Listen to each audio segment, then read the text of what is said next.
वुजी गठबंधन के जितने नज़दीक पहुंचते हैं, सुरक्षा का माहौल उतना ही खराब होता जा रहा है। लगता है वुजी गठबंधन इतनी अच्छी जगह नहीं है। वास्तव में ये तो हमारे अमरधुंध द्वीप से भी अधिक अशांत लगता है। खैर, चलो इन घुमंतु संस्कारियों से निपटते हैं। अगर कोई हमारे दरवाजे पर अपनी मौत लेकर आने को तैयार है तो हमें बड़ा लाभ उठाने का मौका लेना चाहिए।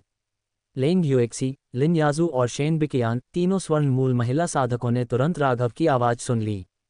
हर एक उत्सुक और कार्रवाई के लिए तैयार दिखाई दिया। उनकी आकृतियां चमकीं और वे चुपचाप उड़ने वाली नौक से पीछे हट गईं। Dot dot dot dot dot dot.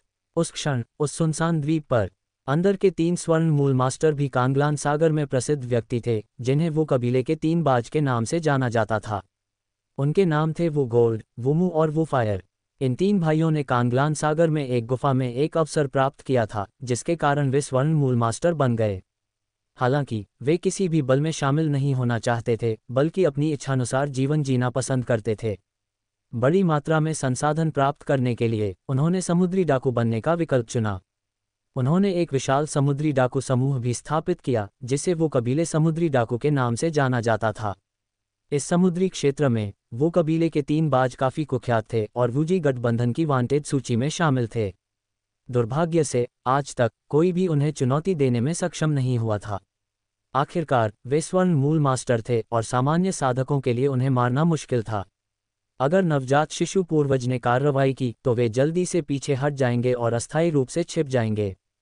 कोई फर्क नहीं पड़ता, एक नवजात शिशु पूर्वज कुछ स्वर्ण मूल मास्टरों का पीछा करने में बहुत समय बर्बाद नहीं करेगा। ये नुकसान होगा। एक बार हवा शांत हो गई तो वे फिर से अपराध करने के लिए प्रकट होंगे। समय के साथ वे इन समुद्री क्षेत्रों में एक कुख्यात समुद्री डाकू समूह बन गए थे। वे इतने डरावने थे कि उनका नाम भी लोगों का साहस खो देता था। यहाँ तक कि वुजी गठबंधन भी उनके साथ कुछ नहीं कर सकता था और उन्हें जैसा चाहे करने देना पड़ता था। क्या तुम सच कह रहे हो? वह बेड़ा एक दूरस्थ समुद्री क्षेत्र से है और किसी नवजात शिशु समुदाय द्वारा समर्थित नहीं है। वो गोल्ड, सबसे बड़े भाई, ने अपने सामने एक पतले साधक को घूरा और गहरी आवाज में पूछा।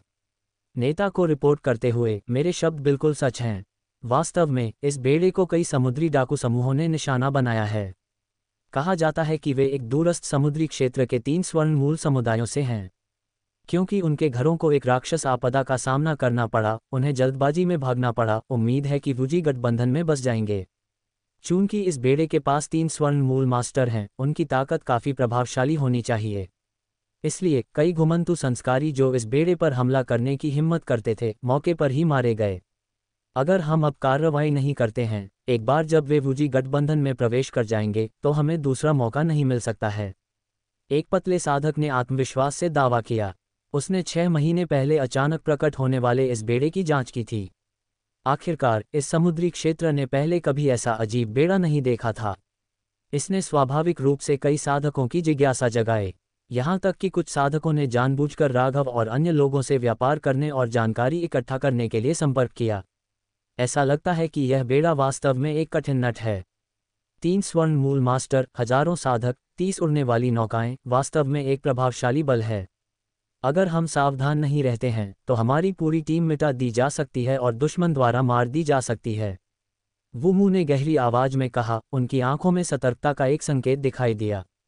उनका मानना था कि उनके आदमी झूठ नहीं बोलेंगे और कम समय में इतनी अधिक जानकारी प्राप्त करना काफ़ी प्रभावशाली था।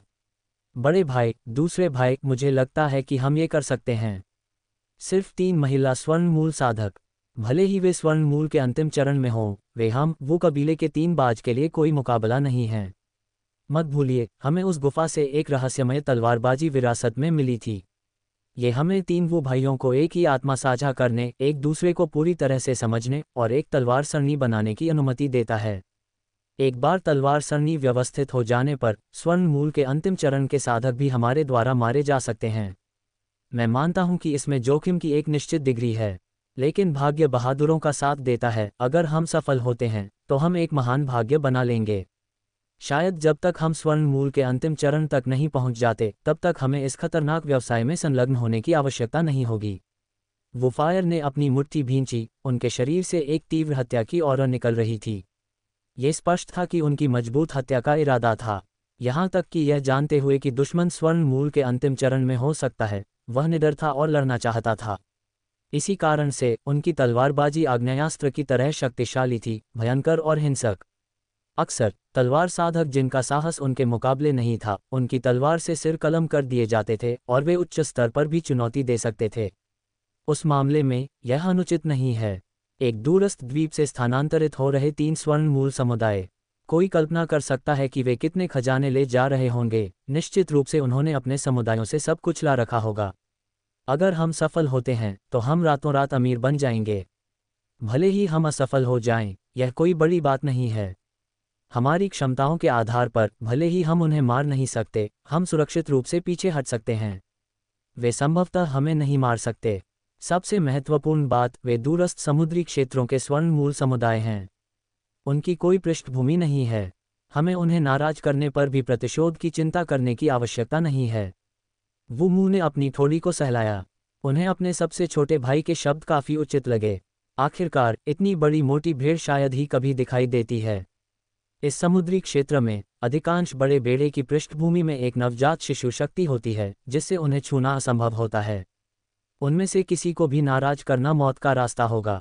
दूरस्थ समुद्री क्षेत्र से इस स्वर्ण मूल समुदाय जैसे समुदाय अत्यंत दुर्लभ हैं। यदि वे इस अवसर को चूक गए तो सबसे अधिक संभावना है कि उन्हें दूसरा नहीं मिलेगा। सबसे महत्वपूर्ण बात, भले ही वे असफल हो जाएं, कोई नुकसान नहीं होगा। उनकी क्षमताओं को देखते हुए निस्संदेह वे भागने में सक्षम होंगे। यदि वे सफल होते हैं तो वे रातों रात भाग्य बना लेंगे। ये पूरी तरह से जोखिम मुक्त ऑपरेशन जैसा लग रहा था। दूसरे भाई, तीसरे भाई, तुम दोनों सही हो। आइए इन 3 स्वर्ण मूल मास्टरों का वजन परखते हैं। आइए देखते हैं कि दूरस्थ समुद्री क्षेत्र के ये स्वर्ण मूल मास्टर किस चीज़ के लिए सक्षम हैं। अगर वे किसी चीज़ के लिए सक्षम नहीं हैं तो हम उन सभी को मार देंगे।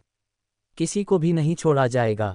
वो गोल्ड की आंखों में एक ठंडी रोशनी दिखाई दी क्योंकि उन्होंने हमला शुरू करने का निर्णय भी लिया। निस्संदेह यदि वे इतने बड़े अवसर को चूक गए तो शायद जब वे लौटेंगे तो शांति से सो नहीं पाएंगे। बेचैन और नींद रहित रातें। मुझे बताओ, वह बेड़ा हमसे कितनी दूर है? वो गोल्ड ने गहरी आवाज में पूछा। बॉस, हमारे लोग चुपके से उन पर नजर रख रहे हैं। वे उस द्वीप से लगभग 10 किलोमीटर दूर हैं जहां हमने घात लगाई है। ज़्यादा समय नहीं होना चाहिए before they reach our location. चापलूसी करने वाला साधक आत्मसंतुष्टि के साथ बोला। हे, सिर्फ 10 किलोमीटर। ऐसा लगता है कि आपके लोगों को देख लिया गया है। वे 3 स्वर्ण मूल महिला साधक पहले ही हमारे द्वीप के ऊपर आ गए हैं। वे वास्तव में साहसी हैं। ये जानते हुए कि हमने उनके लिए घात लगाई है, फिर भी उन्होंने हमला करने की हिम्मत की। ऐसा लगता है कि वो कबीले के 3 बाज को गंभीर रूप से कम आंका गया है। वो गोल्ड की अभिव्यक्ति विकराल हो गई और एक हत्या का इरादा उनसे फट गया, जिसने पूरे सुनसान द्वीप को अपने फॉर्मिडेबल स्वर्ण मूल कानून डोमेन के साथ एनगल्फ कर लिया। द्वीप भर में एक बड़े पैमाने पर कंपन और बहरा कर देने वाली गर्जना का कारण बना। क्या? चापलूसी करने वाले साधक का चेहरा नाटकीय रूप से बदल गया क्योंकि वह कुछ कहने वाला था। बूम! हालांकि एक सुनहरी रोशनी ने अचानक ऊपर आकाश को चीर दिया और द्वीप की 7वें क्रम की संरचना पर निर्दयता से प्रहार किया, जिससे डरावनी उतार चढ़ाव हुआ। सिर्फ एक हिट के साथ द्वीप की संरचना तुरंत धूल में बिखर गई, पूरी तरह से टूट गई। द्वीप पर कई साधक सभी फट गए थे, खून खांस रहे थे, अलग अलग डिग्री की चोटों के शिकार हो रहे थे। डाकुओं में से हर एक आकाश में अचानक प्रकट हुई 4 आकृतियों को हैरानी से देख रहा था। उनमें से 3 स्वर्ण मूल महिला साधक थीं और एक आधार निर्माण पुरुष साधक था। ये 3 स्वर्ण मूल महिला साधक स्वाभाविक रूप से लिन याजू, लेंग युएक्सी और शेन बिकियान थीं। जहां तक आधार निर्माण पुरुष साधक की बात है, ये राघव के क्लोन में से एक था। अचानक हमले के लिए राघव के क्लोन ने व्यक्तिगत रूप से कार्रवाई की, स्थानांतरण कीट ले जाया और 3 स्वर्ण मूल महिला साधकों को सुनसान द्वीप के ऊपर स्थानांतरित कर दिया, जिससे ये डाकू पूरी तरह से अप्रस्तुत हो गए। उन्होंने अनुमान नहीं लगाया था कि 3 स्वर्ण मूल महिलाएं उड़ने वाली नौक को छोड़ देंगी, सीधे उनके छिपने के स्थान पर आ जाएंगी। सच कहूं तो उन्हें नहीं पता था कि दुश्मन द्वारा कब खोज लिया गया। तुम सब साहसी हो। वो कबीले के 3 बाज तुम्हारे लिए व्यक्तिगत रूप से आने वाले थे। फिर भी तुम मुसीबत मोल लेते हुए स्वयं को प्रकट करने की हिम्मत करते हो। तुम मौत को आमंत्रित कर रहे हो। वो गोल्ड, वो मू और वो फायर क्रोधित हो गए, महसूस कर रहे थे मानो उन्हें कम आंका जा रहा हो। वे स्वीकार नहीं कर सके कि 3 स्वर्ण मूल महिलाएं वो कबीले के 3 बाज को कम आंकेंगी। क्या दुश्मन ने वास्तव में उन्हें नर्म खुरमा समझ लिया था, यह मानते हुए कि वे जैसा चाहें मोड़ और गूंथ सकते हैं। वुश, एक पल में उन्होंने अपने शरीर से निम्न श्रेणी के जादुई खजाने स्तरीय उड़ने वाली तलवारें निकाली, एक भयानक तलवार की ऊर्जा का उत्सर्जन करते हुए। विशेष रूप से जैसे ही उनकी तलवार की ऊर्जा एक दूसरे के साथ प्रतिध्वनित हुई, एक में संयुक्त हो गई और एक विशाल तलवार सरणी बना ली, ठीक उनके ऊपर। ये हॉट टू हॉट तलवार सरणी थी। यह एक तलवारबाजी विरासत थी जो उन्हें एक निश्चित गुफा निवास से प्राप्त हुई थी। इस तलवार सरणी में महारत हासिल करने के लिए हर किसी के दिल पूरी तरह से एक साथ प्रतिध्वनित होने चाहिए। वो भाई जन्म से ही 3 जुड़वां भाई होने के नाते एक अद्वितीय मानसिक संबंध साझा करते हैं, जिससे उनके बीच सही तालमेल बनता है। इस कारण से उन्होंने जल्दी से तलवार सरणी में महारत हासिल कर ली और इसे एक उच्च क्षेत्र में पूर्ण भी किया। इस तलवार सरणी के कारण वे व्यावहारिक रूप से वुजी गठबंधन के नियंत्रण वाले समुद्री क्षेत्र पर शासन करते थे, जिससे उन्हें अजेय बना दिया। यहाँ तक कि स्वर्ण मूल के अंतिम चरण के साधक भी उनसे बचते थे। एक छोटी सी चूक उनकी तलवार की ऊर्जा के तहत विनाश का कारण बन जाएगी। यहाँ तक कि नवजात शिशु समुदायों के वास्तविक शिष्य भी वो कबीले के 3 बाज का सामना करने की हिम्मत नहीं करते थे। यह उनकी अद्वितीय मार्शल पराक्रम का प्रमाण था, जो नवजात शिशु समुदायों के वास्तविक शिष्यों के बराबर था। फुफफुस, उसी क्षण वो भाइयों से भयानक तलवार की ऊर्जा फूट पड़ी, जिसने आसपास की हवा को चीर दिया। जमीन स्वयं फट गई, असंख्य दरारें दिखाई देने लगीं। निस्संदेह ये वह शक्ति थी जिस पर वो भाइयों ने वुजी गठबंधन में छाया रहने के लिए भरोसा किया था। तीनों एक साथ मिलकर तलवार की व्यूह रचना बना सकते थे। हृदय और मन में एकजुट, उनकी शक्ति असीम थी। दुर्स्वप्न, पलक झपकते ही राघव के प्रतिरूप ने स्वप्न आत्मा कीट की शक्ति का उपयोग करने में संकोच नहीं किया। 5 वर्षों की साधना के बाद उनकी आत्मा शक्ति एक निश्चित स्तर तक बढ़ गई थी। वही स्वप्न आत्मा कीट के लिए भी कहा जा सकता था। यह मध्यम स्तर के स्वर्ण मूल साधकों के लिए खतरा पैदा करने के लिए पर्याप्त था। हालांकि यह शक्ति इन 3 स्वर्ण मूल मास्टरों को हरा नहीं सकती थी, ये कम से कम उन्हें कुछ परेशानी में डाल सकती थी। धधक, एक अदृश्य दुर्स्वप्न शक्ति बह गई, बिना आवाज और बिना निशान के। इसने तुरंत वो भाइयों पर प्रहार किया, उन्हें बचने का मौका नहीं दिया। स्वप्न आत्मा की जैसी आत्मा रहस्य कलाएं अविश्वसनीय रूप से दुर्लभ हैं, यहाँ तक कि वुजी गठबंधन में भी। क्या अचानक वो भाइयों ने कंपकंपी की। उनकी आत्माओं पर मानो हथौड़े से वार हुआ। उनकी आत्मा और शरीर दोनों ने जोरदार कंपन का अनुभव किया। एक पल के लिए उनकी हलचल रुक गई। हालांकि यह केवल आधा सेकंड था, एक जीवन मृत्यु की लड़ाई में ये काफी लंबा समय था।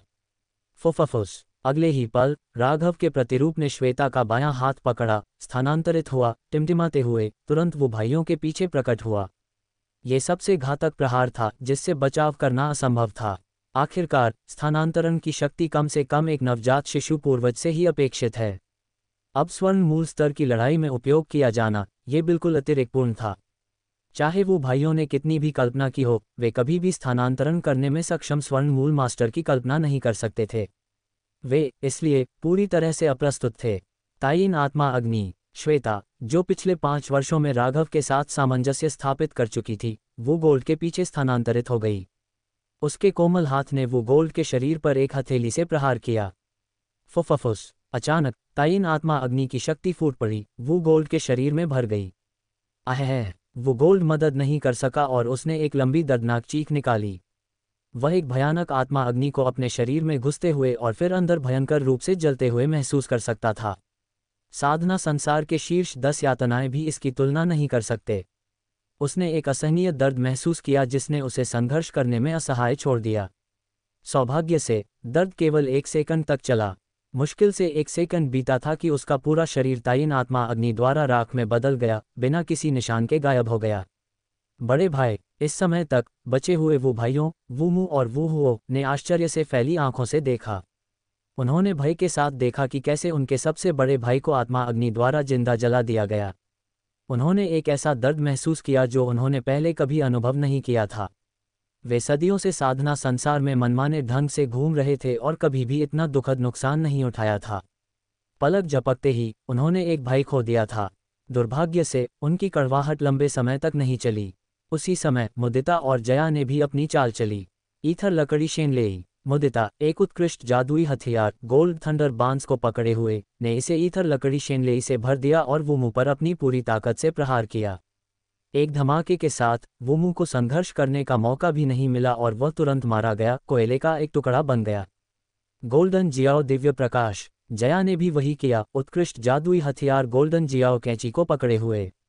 उसने हथियार को अधिकतम रूप से उत्तेजित किया, एक भयानक गोल्डन जियाओ प्रकाश को उजागर किया। गर्म स्वभाव वाला वो 1 सेकंड के लिए भी टिक नहीं सका।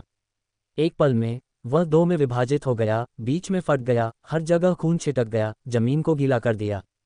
केवल एक सांस के समय में प्रसिद्ध वो भाइयों को पूरी तरह से मार डाला गया, एक अयोग्य अंत से मिलते हुए। बहुत दूर नहीं, कई डाकू साधक देख रहे थे और तुरंत डर से स्तब्ध हो गए।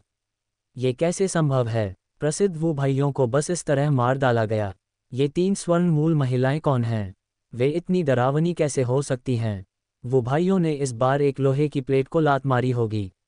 उन्होंने दूसरों को लूटने और मारने की योजना बनाई, लेकिन इसके बजाय उन्हें पलटवार से मार दिया गया। धिक्कार है, हम अभी भी बातचीत क्यों कर रहे हैं? हम भाग जाते हैं। अगर हम अब नहीं छोड़ते हैं तो बहुत देर हो जाएगी। कई डाकू साधकों के चेहरे नाटकीय रूप से बदल गए। वे जानते थे कि एक बार वो भाइयों के मरने के बाद उन्हें प्रतिशोध का सामना करना पड़ेगा। फुफफुस फुफफुस फुफफुस। एक शब्द कहे बिना साधक सभी दिशाओं में चले गए, अपनी जान बचाकर भागने की कोशिश कर रहे थे। दुर्भाग्य से जया, मुदिता और श्वेता ने पहले ही उन पर अपनी नजरें गड़ा दी थीं। इन डाकू साधकों में से हर एक जघन्य अपराधों का दोषी था। चूंकि उन्होंने दूसरों को लूटने और मारने का निर्णय लेने की हिम्मत की, उन्हें दूसरों द्वारा मारे जाने के लिए तैयार रहना चाहिए। ये कर्म का चक्र था, कर्मिक प्रतिशोध की शुरुआत। धमाका धमाका धमाका। एक पल में स्वर्ण मूल कानून क्षेत्र फट पड़ा, इस क्षेत्र को घेरते हुए। कई डाकू साधक खून से लथपथ हिल गए, बिना प्रतिरोध की शक्ति के। कहा जा सकता है कि स्वर्ण मूल कानून क्षेत्र कमजोर विरोधियों पर हावी होने का एक साधन था, बिना स्वर्ण मूल साधकों की बहुत अधिक ऊर्जा खर्च किए। अनगिनत आधार निर्माण साधकों के खिलाफ समान रूप से मेल खाते हुए, यदि वे स्वर्ण मूल कानून क्षेत्र को तोड़ने में विफल रहते हैं तो यह एक तरफा नरसंहार का कारण बनेगा। एक पल में द्वीप पर सभी डाकू साधकों को बिना किसी अपवाद के सभी का वध कर दिया गया। ऐसी है 3 स्वर्ण मूल मास्टरों की ताकत, बस अटूट। स्वर्ण मूल मास्टर का धुंध द्वीप पर प्रभावी होना वास्तव में बिना कारण नहीं है। मेरे स्वामी, आप वास्तव में बहुत शक्तिशाली हैं। एक साथ हम निश्चित रूप से किसी भी स्वर्ण मूल मास्टर को हरा सकते हैं। श्वेता ने राघव को पूर्ण प्रशंसा की निगाह से देखा, उसकी आंखें रेशम की तरह मनमोहक थीं। स्पष्ट रूप से अगर यह अकेले उस पर छोड़ दिया गया होता तो 3 वू को मारना इतना सरल नहीं होता। एक मामूली लापरवाही ने उन्हें पलटवार करने और उसके बजाय उसे मारने की अनुमति दे सकती थी। आखिरकार वे इतने लंबे समय से इन पानी में स्वतंत्र रूप से घूमने में सक्षम थे, उनके तरीके अथाह होने चाहिए। लेकिन अब राघव स्वप्न आत्मा कीट और स्थानांतरण कीट की शक्ति को नियंत्रित करता है, एक नियंत्रण के लिए, एक स्थानांतरण के लिए। हालांकि वह स्वर्ण मूल मास्टर को बहुत नुकसान पहुंचाने में सक्षम नहीं हो सकता है, वह सही सहायक है। वह दुश्मनों में रिक्तियां बना सकता था, श्वेता और अन्य लोगों को अन्य स्वर्ण मूल मास्टरों को मारने में मदद करता था। अगर राघव ने मदद करने के लिए कदम नहीं बढ़ाया होता तो ये लड़ाई संभवतः हताहतों का कारण बनती। वह वास्तव में प्रभावशाली है। मुदिता ने भी प्रशंसा में आह भरी। हालांकि उसने पिछले 5 वर्षों में इस आदमी की चालें बहुत बार देखी हैं, हर बार वह उसे और अधिक अथाह पाती है। उसने तेजी से महसूस किया कि सामने वाला आदमी स्वर्ग से उतरा हुआ एक अमर हो सकता है, या यहाँ तक कि एक पुनर्जन्मित प्राचीन अमर जो नश्वर दुनिया में नए सिरे से साधना करने आया है। अन्यथा वह इतना शक्तिशाली कैसे हो सकता है? 1 मिनट रुकिए, अगर वह वास्तव में पुनः साधना पर एक पुनर्जन्मित प्राचीन अमर था तो उसकी उम्र उससे ज़्यादा अलग नहीं होगी और शायद वह उसकी पत्नी भी बन सकती थी। चूंकि श्वेता इतनी बेशर्म हो सकती है, वह क्यों नहीं? किसी कारण से जितना अधिक समय उसने इस आदमी के साथ बिताया, उसके लिए खुद को अलग करना उतना ही मुश्किल हो गया। वह चाहती थी कि वह तुरंत इस आदमी के पास हो। बिल्कुल, हम 4 मिलकर एक अजेय टीम बनाते हैं, राघव ने संतुष्टि के साथ कहा। हालांकि वह केवल एक सहायक है और उसके शब्दों का स्वर्ण मूल स्तर पर अधिक वजन नहीं है, फिर भी उसकी भूमिका महत्वपूर्ण है। इन शब्दों के बाद उसने अपना हाथ हिलाया और स्वप्न आत्मा कीट की शक्ति चालू की, तुरंत इन ताज़ा मृत साधकों की आत्माओं को निगल लिया जो सभी स्वप्न आत्मा कीट में प्रवेश कर गए। स्वरूप, परिणामस्वरूप विशाल आत्मा यादें सभी स्वप्न आत्मा कीट द्वारा निगल और अवशोषित कर ली गईं, स्वप्न बुलबुले में बदल गईं। बहुत ही कम समय में उसे तीनों वू की पूरी याददाश्त मिल गई। तो यह निकला, ये 3 लोग वास्तव में वूजी गठबंधन के अपराधी हैं। अगर मैं उनके सिर जमा करूं तो मुझे शायद वूजी गठबंधन से इनाम मिल सकता है। बुरा नहीं है, मुझे अभी वूजी गठबंधन जाने का कारण नहीं मिल रहा था। अब 3 वू के सिर भेंट के रूप में मैं निश्चित रूप से वूजी गठबंधन में शामिल हो सकता हूं। राघव ने अपनी थोड़ी को छुआ, बहुत संतुष्ट महसूस कर रहा था। निस्संदेह 3 वू ने वास्तव में उसे एक बड़ा उपहार दिया था। न केवल उन्होंने उसे अपनी सारी दुनियाई संपत्ति दी, बल्कि उन्होंने उसे अपनी जान भी दी, जिससे उसे वूजी गठबंधन में प्रवेश का अवसर मिला। आखिरकार ये 3 लंबे समय से वूजी गठबंधन की इनाम सूची में थे और उनकी इनाम राशि बहुत अधिक थी, जिससे वूजी गठबंधन को बहुत सिरदर्द हुआ। अब उनके 3 वू को मारने के कार्य ने वूजी गठबंधन की एक बड़ी परेशानी को हल कर दिया। इसके अलावा वह उनके सिर जमा करके एक उदार इनाम भी प्राप्त कर सकता था। यह एक पत्थर से 2 पक्षियों को मारने जैसा था। धमाका! उसी क्षण 3 प्रमुख समुदायों अमरधुंध समुदाय, दांदिंगुट और किंगमू समुदाय की उड़ने वाली नौकाएं इस सुनसान द्वीप पर देर से पहुंचीं। कई साधकों ने भी द्वीप पर साधकों की लाशें देखीं। हर कोई चकित रह गया। समुदाय मास्टर से जैसी अपेक्षा थी, उनकी गति वास्तव में बहुत तेज है। केवल थोड़ा समय बीता है, फिर भी वे इस डाकू समूह को नष्ट करने में सफल रहे, किसी ने विस्मय से कहा। क्या ऐसा नहीं है? मैंने सुना कि इन डाकुओं में 3 स्वर्ण मूल मास्टर थे, लेकिन अब उन्हें समुदाय मास्टर ने मार डाला, मानो मुर्गियों का वध कर रहे हों। मैंने इनिशियली सोचा था कि यहाँ वूजी गठबंधन के स्वर्ण मूल मास्टर बहुत शक्तिशाली हैं, लेकिन ऐसा लगता है कि यह मामला नहीं है। हमारा समुदाय मास्टर आसानी से इन लोगों को मार सकता है। तीनों प्रमुख समुदायों के साधकों ने बारी बारी से अपने नेताओं की प्रशंसा की। बेशक उनका यह मतलब ईमानदारी से था। पिछले 5 वर्षों में उन्होंने कई डरावने जानवरों और डाकुओं का सामना किया था। अगर 3 स्वर्ण मूल मास्टरों की सुरक्षा नहीं होती तो वे शायद अब तक कई बार मर चुके होते। साधकों ने आखिरकार समझा कि कोई भी साधक अमरधुंध द्वीप छोड़ने को क्यों तैयार नहीं था। विशाल समुद्र के भीतर बहुत सारे खतरे छिपे थे। अगर कोई स्वर्ण मूल स्तर की ताकत के बिना समुद्र में जाने की हिम्मत करता तो ये सीधे मौत का रास्ता होता। हालांकि ये वास्तव में क्रोधित करने वाला है। वह युवक केवल अपने अच्छे लुक का सहारा लेकर 2 स्वर्ण मूल मास्टरों से विवाह कर बैठा। समुदाय मास्टर श्वेता और समुदाय मास्टर मुदिता दोनों उसके कब्जे में आ गईं। वह एक धन्य जीवन जीता है, ऐसा क्यों होना चाहिए? कोई ईर्ष्या और नाराजगी से भरा था, सोच रहा था कि यह बिल्कुल बेतुका है। उसने राघव की आकृति को देखा, ईर्ष्या से भरा हुआ महसूस कर रहा था, मानो उसका दिल खून से लथपथ हो। स्पष्ट था कि वह भी एक आधार निर्माण साधक था, तो वह स्वर्ण मूल मास्टरों द्वारा पसंद क्यों नहीं किया जा सकता, विशेषाधिकार प्राप्त लोगों में से एक बन सकता। ये सिर्फ समुदाय मास्टर मुदिता और समुदाय मास्टर श्वेता ही नहीं हैं, वे 3 सुंदर आधार निर्माण महिला साधक जो स्वेच्छा से उसकी सेवा करती हैं, वे भी उसकी पत्नियां हैं। क्या यह इसलिए है क्योंकि यह युवक अच्छा जीवन जीता है और उसकी किस्मत अच्छी है कि वह महिलाओं को इतना आकर्षित करता है? कोई और अत्यंत हैरान था। क्या तुम नहीं जानते, इस युवक का ताओवादी नाम स्वर्गीय रत्न ताओवादी है। वह पहले ही पूरे अमरधुंध समुदाय में प्रसिद्ध हो चुका है। अपने सर्वोच्च कौशल के साथ वह कई महिला साधकों द्वारा प्यार किया जाता है। शायद समुदाय मास्टर भी उसके ताव से मोहित हो गईं। धिक्कार है, सचमुच एक मोहिनी। वह लड़का तो एक ऐसा राक्षस है जो महिला साधकों को मोहित कर देता है। नहीं तो समुदाय मास्टर ऐसी क्यों हो गई होती? इस कमीने को हर रात मौज मस्ती करते देख मेरा दिल खून के आंसू रोता है। हम सब आधार निर्माण स्तर के साधक हैं, तो इतना बड़ा अंतर क्यों? ये तो बस अन्याय है। मैंने सुना है इस लड़के की सिर्फ निचली श्रेणी की आध्यात्मिक जड़ है। सामान्यतः इस जन्म में उसके लिए आधार निर्माण स्तर तक पहुंचना असंभव होता। फिर भी एक स्वर्ण मूल मास्टर ने उसे पाल पोसकर और जबरदस्ती उसकी साधना को आधार निर्माण क्षेत्र तक पहुंचा दिया। ये तो बहुत अन्याय है। सिर्फ इसलिए कि उसे एक स्वर्ण मूल मास्टर की कृपा मिल गई, वह जो चाहे कर सकता है। दरअसल मैं भी यह कर सकता था। मैं भी प्रतिभाशाली हूँ। मुझे कोई नोटिस क्यों नहीं करता? हे, सपने देखना बंद करो। तुम्हारे बारे में मुझे नहीं पता। 100 फूलों वाली मीनार की महिला साधकों ने पहले ही मुझे तुम्हारे बारे में बता दिया है। दूर हो, मैं मजबूत हूँ। बस इंतजार करो और देखो, ये कमीना ज्यादा दिन नहीं टिकेगा। जैसे ही समुदाय मास्टर उसके साथ खेलते खेलते ऊब जाएगी, उसे छोड़ दिया जाएगा। बिल्कुल सही। ऐसी चालों से समुदाय मास्टर को खुश करने की कोशिश करना, ये टिकाऊ रणनीति नहीं है। एक बार कृपा खोने के बाद ये लड़का मरे हुए के समान होगा। समुदाय के साधक गुस्से में अपने दांत पीसते हैं। वे पिछले 5 सालों से सचमुच ईर्ष्या से जल रहे थे। ये लड़का भी उन्हीं की तरह था, वह भी आधार निर्माण स्तर पर था। लेकिन समुदाय मास्टर का दाववादी साथी बनने के कारण उसे सबसे अच्छा इलाज मिला। वह सबसे अच्छे कमरों में रहता था, उसके पास सबसे अच्छे संसाधनों तक पहुंच थी और यहाँ तक कि कई महिला साधकों की सेवा भी। उसका जीवन बहुत अच्छा था, और फिर भी वे शक्तिहीन थे। आखिरकार ये स्वर्ण मूल मास्टर द्वारा निर्देशित था।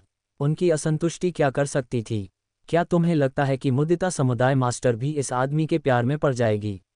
मैं मुदिता समुदाय मास्टर और इस आदमी को बहुत समय साथ बिताते देखता हूँ, हो सकता है वह आसानी से उसके मोहपाश में फंस जाए। किसी ने किंगमू समुदाय की समुदाय मास्टर मुदिता का जिक्र उठाया, गहरी चिंता व्यक्त करते हुए। उसे डर था कि मुदिता भी खतरे में थी।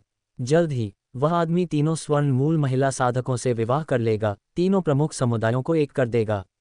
बकवास, क्या मजाक है? स्वर्गीय रत्न ताओवादी जैसा कोई मुदिता समुदाय मास्टर को कैसे मोहित कर सकता है? उनका दिल पत्थर जैसा कठोर है। बिल्कुल सही, मुदिता समुदाय मास्टर ने अनगिनत प्रतिभाशाली युवकों से मुलाकात की है और दुनियादारी से भरपूर हैं। वह स्वर्गीय रत्न ताओवादी जैसे किसी के मोहपाश में नहीं फंस सकती। जया और श्वेता समुदाय मास्टर सिर्फ इसलिए उसके जाल में फंस गई हैं क्योंकि वे युवा हैं। वे देर सबेर उसके झूठ को पहचान लेंगी। हाँ ठीक है, बकवास फैलाना बंद करो और दहशत मत फैलाओ। इन अफवाहों को रोको। समुदाय मास्टर की चिंता करने के बजाय अपनी चिंता करो। सावधान रहो, कहीं तुम्हारा दाववादी साथी उस आदमी से मोहित न हो जाए। तुम्हें नुकसान उठाना पड़ेगा और तब तक तो तुम रो भी नहीं पाओगे। अगर समुदाय मास्टर सचमुच उससे शादी कर लेती है तो मैं वहीं पर मल खा लूंगा, जितना भी हो। मैं झूठ नहीं बोल रहा। सभी किंगमू समुदाय के साधक खुलकर गालियां दे रहे थे, महसूस कर रहे थे कि उनकी समुदाय मास्टर का अपमान हुआ है। वे कुछ चिंतित भी महसूस कर रहे थे। अगर उनकी समुदाय मास्टर सचमुच उस आदमी के प्यार में पड़ गई तो वे क्या करेंगे? लेकिन वे इसे रोकने में असहाय थे। Dot dot dot dot dot dot dot बेशक राघव को समुदाय के साधकों की शिकायतों की जानकारी नहीं थी। यहाँ तक कि अगर उन्हें पता भी चलता तो वे इसे गंभीरता से नहीं लेते। ये तो सिर्फ सामान्य साधकों की उनसे ईर्ष्या थी, कोई बड़ी बात नहीं। फुफफुस फुफफुस फुफफुस। बहुत ही कम समय में जया, मुदिता और श्वेता, तीनों स्वर्ण मूल महिला साधक, तीसरी श्रेणी की उड़ने वाली नौक पर वापस आ गईं, डाकुओं के सिर और उनके संग्रह बैग भी साथ लेकर। बेशक राघव का प्रतिरूप भी तुरंत वापस आ गया था। ठीक उसी क्षण राघव उन तीनों से जब्त किए गए संग्रह बैगों की जांच कर रहा था, अंदर के खजाने को देख रहा था। आखिरकार ये स्वर्ण मूल मास्टरों के संग्रह बैग थे, कौन जानता था कि अंदर क्या खजाने छिपे थे। अच्छा, बहुत अच्छा किया। इतने सारे शीर्ष गुणवत्ता वाले आध्यात्मिक पत्थर हैं। मैंने भाग्य खोल दिया है। वुजी गठबंधन द्वारा वांटेड ये समुद्री डाकुओं के पास कुछ संपत्ति तो थी। वुजी गठबंधन में मेरी यात्रा की यह कितनी शुभ शुरुआत है। राघव काफी संतुष्ट थे। उन्होंने संग्रह बैगों की जांच की और अंदर लगभग 20,000 शीर्ष गुणवत्ता वाले आध्यात्मिक पत्थर पाए।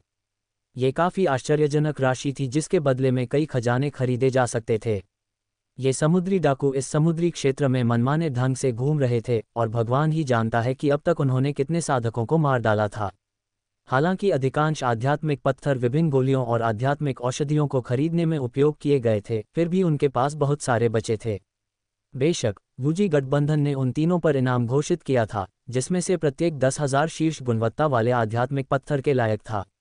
उनके सिर उन्हें कम से कम 30,000 शीर्ष गुणवत्ता वाले आध्यात्मिक पत्थर दिला सकते थे।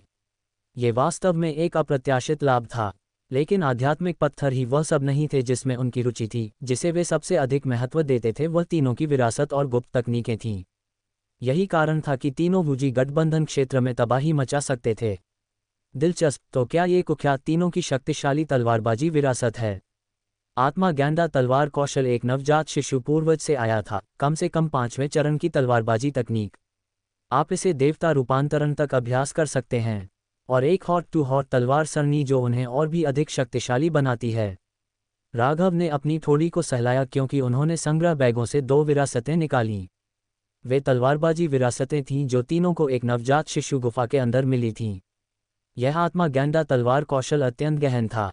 अगर केवल एक व्यक्ति इसका उपयोग करता तो शक्ति मामूली होती। ये सामान्य तलवारबाजी कौशल से अलग नहीं था और इसकी कोई विशेषता नहीं थी। लेकिन इस तलवारबाजी की सुंदरता यह है कि इसे कई लोग मिलकर अभ्यास कर सकते हैं। केवल वे लोग जो एक दूसरे के साथ तालमेल में हैं इस तलवारबाजी को इसके चरम तक विकसित कर सकते हैं, और यह एक को एक जोड़ने जितना सरल नहीं है, बल्कि घातीय वृद्धि है। दो लोग मिलकर इसे 4 गुना शक्तिशाली बनाते हैं, 3 लोग 8 गुना शक्तिशाली बनाते हैं। जितने अधिक लोग तालमेल में होंगे, शक्ति उतनी ही भयानक होगी। वो भाइयों को ये तलवारबाजी मिलने के बाद वे और भी अधिक शक्तिशाली हो गए। आखिरकार वे जन्म से ही 3 जुड़वां भाई होने के नाते स्वाभाविक रूप से तालमेल में थे और एक दूसरे को पूरी तरह से समझते थे। इस तलवारबाजी का अभ्यास करने के बाद तलवारबाजी की उनकी समझ अविश्वसनीय रूप से बेहतर हो गई। जब उन्होंने एक साथ इस तलवारबाजी को उजागर किया तो वे तलवार की ऊर्जा की 8 गुना शक्ति भी उत्पन्न कर सकते थे। साथ में वे एक स्वर्ण मूल के अंतिम चरण के साधक को आसानी से मार सकते थे। जब वे अलग थे तो वे सिर्फ सामान्य मध्य स्वर्ण मूल साधक थे। हालांकि जब तीनों ने मिलकर काम किया तो वे स्वर्ण मूल के अंतिम चरण के साधकों को मिटा सकते थे।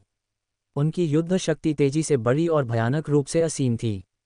आत्मा गैंडा तलवार कौशल का रहस्य न केवल इसकी अविश्वसनीय शक्ति में निहित था, ये तलवारबाजी की समझ को बेहतर बनाने में भी मदद कर सकता था। जब एक व्यक्ति को आत्मज्ञान होता तो दूसरे तुरंत सीख सकते थे। दूसरे शब्दों में ये कहा जा सकता है कि तालमेल में रहने वाले जो इस तलवारबाजी को सीखते हैं उन्हें बहुत बड़े फायदे मिलते हैं और वे एक दूसरे के पूरक होते हैं। बढ़िया, ये तलवारबाजी मेरे और मेरी पत्नियों के लिए ही बनी है। इस आत्मा गैंडा तलवार कौशल से मेरी पत्नियों की युद्ध शक्ति निश्चित रूप से बहुत बेहतर हो जाएगी।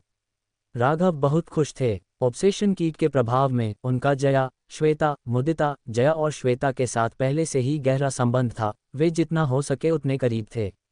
अगर वे इस तलवारबाजी में भी महारत हासिल कर लेते हैं तो एक साथ आत्मा गैंडा तलवार कौशल को उजागर करने वाले 6 लोग निश्चित रूप से असाधारण शक्ति प्राप्त करने में सक्षम होंगे। इसके अलावा वह अपनी तलवारबाजी की समझ को अपनी पत्नियों तक भी पहुंचा सकते थे, जिससे वे तलवारबाजी के उच्च स्तर को जल्दी से समझ सकें। आखिरकार, हालांकि जया और अन्य की तलवारबाजी प्रतिभा शीर्ष स्तर पर नहीं थी, कहीं भी इसकी तुलना उससे नहीं की जा सकती थी जिसके पास किताबी कीड़ा था। इसलिए स्वाभाविक रूप से उन्हें अपनी ताकत बेहतर बनाने के लिए उनकी मदद की जरूरत थी। ये सोचकर राघव ने तुरंत अपनी पत्नियों को आत्मा गैंडा तलवार कौशल और हॉट टू हॉट तलवार सरणी के बारे में सूचित किया। आत्मा गैंडा तलवार कौशल, दुनिया में इतना अद्भुत तलवारबाजी कौशल है, कोई आश्चर्य नहीं कि 3 वो भाई इतने मजबूत थे। अगर तुम नहीं होते तो उन्हें हराना इतना सरल नहीं होता। श्वेता भी हैरान थी। एक स्वर्ण मूल के अंतिम चरण की साधक होने के नाते उन्होंने बहुत कुछ देखा था और उन्होंने तुरंत आत्मा गैंडा तलवार कौशल की शक्ति और गहराई को पहचान लिया। ये निश्चित रूप से दांदिंगगुट, किंगमू समुदाय और अमरधुंद समुदाय द्वारा एकत्र किए गए लोगों से बेहतर था। इसकी गहराई को एकत्रित तलवारबाजी में सर्वश्रेष्ठ माना जा सकता है, लेकिन इसका अभ्यास करना भी बहुत मुश्किल था। एक ही मानसिकता वाले 2 लोगों को ढूंढना दिव्य आध्यात्मिक जड़ वाले किसी व्यक्ति को ढूंढने से भी अधिक कठिन था। ऐसा क्यों लगता है कि ये दाववादी साथियों के एक साथ अभ्यास करने के लिए तलवारबाजी है? श्वेता ने उत्सुकता से पूछा। बिल्कुल, वास्तव में आत्मा गैंडा तलवार कौशल एक पति और पत्नी द्वारा बनाया गया था। उस जोड़े का गहरा प्यार था और वे तलवारबाजी में भी अद्वितीय प्रतिभाशाली थे। लेकिन जो लोग तालमेल में हैं वे केवल जोड़े तक सीमित नहीं हैं, वे भाई या बहन भी हो सकते हैं। राघव ने समझाया। उस मामले में ये वास्तव में हमारे लिए एक साथ अभ्यास करने के लिए उपयुक्त है। अगर हम एक साथ आत्मा गैंडा तलवार कौशल विकसित करते हैं तो शायद हम तेजी से प्रगति करेंगे। जया बहुत खुश थी, राघव को स्नेह से देखते हुए। वह अपनी स्थिति को अच्छी तरह से जानती थी। हालांकि उसके पास 5वीं श्रेणी की आध्यात्मिक जड़ और एक सभ्य तलवारबाजी प्रतिभा थी, वह केवल आधार निर्माण क्षेत्र तक ही विकसित हो सकती थी। क्या वह स्वर्ण मूल क्षेत्र तक पहुंच सकती है, यह अवसरों पर निर्भर करता था। नवजात शिशु क्षेत्र तक पहुंचना बेहद कम था और लगभग असंभव था। लेकिन उसके पति के बारे में क्या? वह तो एक अमर जैसा था। अगर वह अपने पति की साधना की गति के साथ तालमेल बिठाना चाहती तो बिना अवसरों के ये संभव नहीं था। लेकिन अब अलग था। अगर वे आत्मा गैंडा तलवार कौशल का अभ्यास करते हैं तो वे उससे तलवारबाजी की अंतर्दृष्टि प्राप्त कर सकते हैं। ये तेजी से उसकी तलवारबाजी क्षेत्र को बेहतर बनाने में मदद कर सकता था। हालांकि यह धोखा देने जैसा लगता था, लेकिन इसमें बड़ी बात क्या थी? क्या अपने पति से मदद लेना स्वाभाविक नहीं था? अच्छा विचार है, आइए पहले इस तलवारबाजी को आजमाते हैं।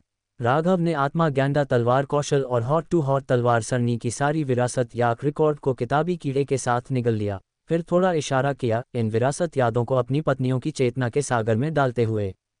तुरंत जया और अन्य ने आत्मा गैंडा तलवार कौशल की साधना के सभी गहन रहस्यों को अपने दिमाग में प्रकट होते हुए महसूस किया।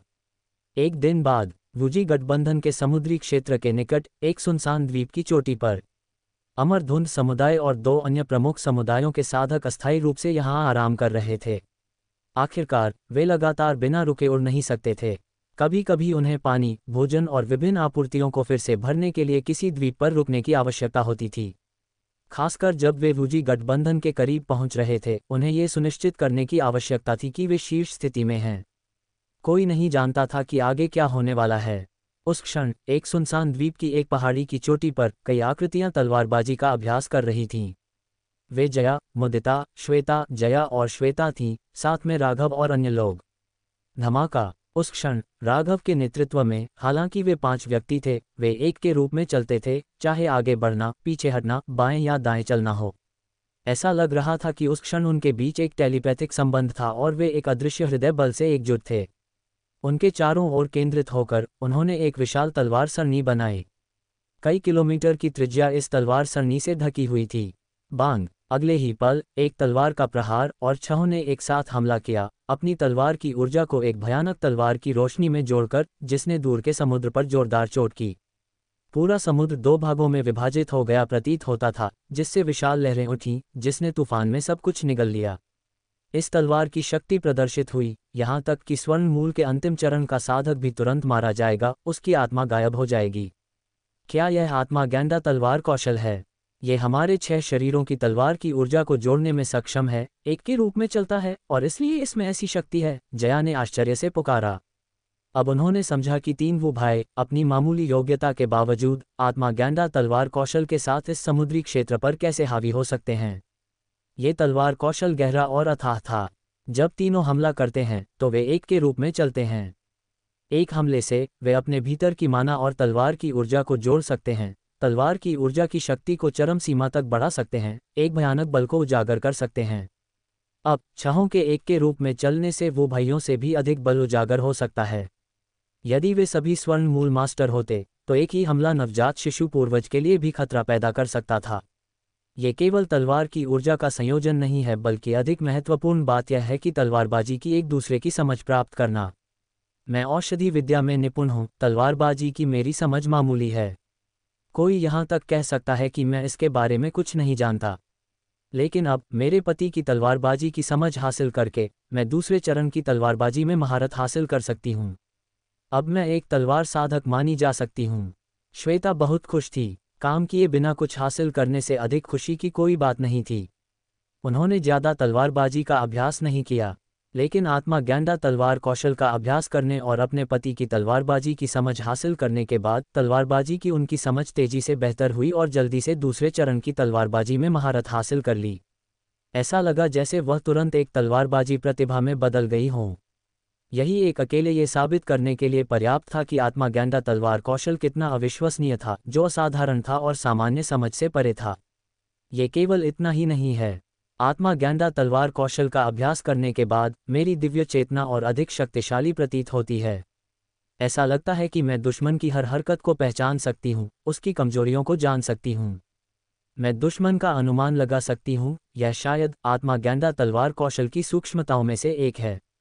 एक तलवारबाजी प्रतिभा होने के नाते जया इस बारे में अधिक जागरूक थी, और जितना अधिक उन्होंने इस तलवार कौशल का अभ्यास किया, उतना ही अधिक उन्होंने इसकी भयानकता महसूस की, तलवारबाजी के सर्वोच्च सिद्धांतों से व्याप्त। इस तलवार कौशल की तुलना में उनके परिवार, जया परिवार में पारित तलवारबाजी कुछ भी नहीं थी। लेकिन सोचने पर यह केवल स्वाभाविक था। जया परिवार की तलवारबाजी केवल तीसरे चरण पर थी, लेकिन आत्मा गैंडा तलवार कौशल 5वें चरण तक पहुंच गया, देवता रूपांतरण की ओर इशारा करते हुए। इसलिए यह असंभव था कि उनके परिवार की तलवारबाजी इसके साथ प्रतिस्पर्धा कर सके। दोनों एक ही स्तर पर नहीं थे। हाँ, कोई बात नहीं, अब हम तलवार साधक हैं। मुझे लगता है कि मेरी वर्तमान युद्ध शक्ति बहुत भयानक लगती है और मैं किसी उच्च स्तरीय व्यक्ति को चुनौती दे सकती हूँ। मुदिता और श्वेता और भी अधिक प्रसन्न थीं। प्रारंभ में मुदिता एक टेलिस्मैन मास्टर थी और श्वेता एक सरणी मास्टर थी। उनकी युद्ध शक्तियां बल्कि कमजोर थीं, लेकिन अब तलवार साधक का अनुभव प्राप्त करके वे तलवारबाजी में कुशल हो गई थीं। अगर कोई दुश्मन उन्हें चोट पहुंचाने की हिम्मत करता तो वे निस्संदेह दुश्मन को भारी झटका दे सकती थीं। अच्छा, अब आत्मा गैंडा तलवार कौशल का अभ्यास करके आपके पास कम से कम कुछ आत्मरक्षा है। भले ही वूजी गठबंधन में प्रवेश करने के बाद हमें किसी भी दुर्घटना का सामना करना पड़े, आप सामना करने में सक्षम होंगी। राघव संतुष्ट थे। उनके दिन के मार्गदर्शन बर्बाद नहीं हुए थे और कुछ परिणाम थे। उनकी पत्नियों ने बहुत प्रगति की थी, यहाँ तक कि एक स्वर्ण मूल मास्टर के लिए भी एक तलवार कौशल सीखने से युद्ध शक्ति में काफ़ी वृद्धि हो सकती है। राघव, वूजी गठबंधन के समुद्री क्षेत्र में आने में अभी और कितना समय लगेगा? जया ने उत्सुकता से पूछा। वह, हम लगभग 3 दिनों में पहुंच जाएंगे, राघव ने सोचा और जवाब दिया। ये बहुत अच्छा है। सभी महिलाएं बहुत प्रसन्न थीं। आखिरकार उनकी लंबी 5 साल की यात्रा समाप्त हो रही थी। आखिरकार हमेशा एक उड़ने वाली नौक में रहना असुविधाजनक था। अल्पविराम 3 दिन बाद वूजी गठबंधन के समुद्री क्षेत्र में वूजी गठबंधन के कई साधकों को तुरंत खबर मिली कि प्रसिद्ध 3 वो भाइयों को मार डाला गया था और उनके सिर भी वूजी गठबंधन में लाए गए थे। क्या आप कहते हैं कि वो कबीले के 3 उल्लू पहले ही मर चुके हैं? किसी के द्वारा मारे गए? किसने किया? एक साधक मूक हो गया, क्योंकि वो कबीले के 3 उल्लू कम से कम 200 सालों से इस समुद्री क्षेत्र में छाए हुए थे। अनगिनत साधक उनके शिकार हुए थे, उनके प्रति गहरी रिजेंटमेंट रखते थे, लेकिन वे वो के 3 उल्लू के खिलाफ असहाय थे। एक अर्थ में वे इस समुद्री क्षेत्र में सबसे कुख्यात समुद्री डाकू समूहों में से एक थे। आखिरकार अगर कोई नवजात शिशु क्षेत्र तक पहुंच गया तो उसे समुद्री डाकू नहीं बनना पड़ेगा। वे किसी भी बल का एक उच्च रैंकिंग सदस्य बन सकता था, समुद्री डाकू की तो बात ही छोड़ दें। वे अपने सभी पिछले पापों को भी धो सकते थे, आराम से खुद को किनारे स्थापित कर सकते थे और अपने पिछले कार्यों के लिए किसी भी प्रतिकूल परिणाम से बच सकते थे। इसलिए स्वर्ण मूल क्षेत्र समुद्री डाकू के बीच सबसे मजबूत बन गया और कई समुद्री डाकू में वो कबीले के 3 उल्लू सबसे डरावने समुद्री डाकू समूहों में से एक थे। अप्रत्याशित रूप से इतने लंबे समय से उत्पात मचा रहे इन लूटने वाले साधकों को मार डाला गया। निस्संदेह ये हाल ही में वूजी गठबंधन में सबसे सनसनीखेज खबरों में से एक थी। कहा जाता है कि जिन लोगों ने कार्रवाई की वे एक दूरस्थ समुद्री क्षेत्र के 3 स्वर्ण मूल महिला साधक थे। वे एक दूरस्थ समुद्री क्षेत्र से प्रवासित हुए थे और गलती से वो कबीले के 3 उल्लू से टकरा गए। किसने सोचा होगा कि वो कबीले के 3 उल्लू अपने मुकाबले में आ जाएंगे? वे 3 स्वर्ण मूल महिला साधक शक्तिशाली थीं और तेजी से उन्हें मार डाला, सिर कलम कर दिया। तब से वो कबीले के 3 उल्लू इतिहास बन गए हैं। ऐसे लोग थे जो इस घटना के विवरण जानते थे और उन्होंने जीवंत रूप से कहानी सुनाई। तो यही हुआ था। वो कबीले के 3 उल्लू इस बार दुर्भाग्यशाली थे। 3 भयानक ड्रैगन से टकरा गए जो समुद्र पार कर रहे थे, अपने मुकाबले में आ गए और मारे गए।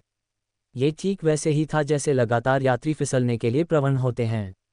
एक साधक ने शेडनफ्राउड के साथ कहा, सच कहूं तो ऐसे लूटने वाले साधकों का शिकार किया जाना और मारा जाना लायक था। आखिरकार समुद्र में यात्रा करते समय समुद्री डाकू का सामना करने से कौन नहीं डरता था? वो के 3 उल्लू जैसे लोगों के कारण हर कोई डर में रहता था और लगभग समुद्र में जाने की हिम्मत नहीं करता था। अब जब वे आखिरकार मर गए थे, कई साधकों ने राहत की सांस ली। कम से कम उन्हें भविष्य में उनके द्वारा लूटे जाने की चिंता नहीं करनी पड़ेगी। कई साधक अत्यंत प्रसन्न थे। अंततः उनके लिए बदला लेने के लिए एक न्याय की शक्ति उभरी थी।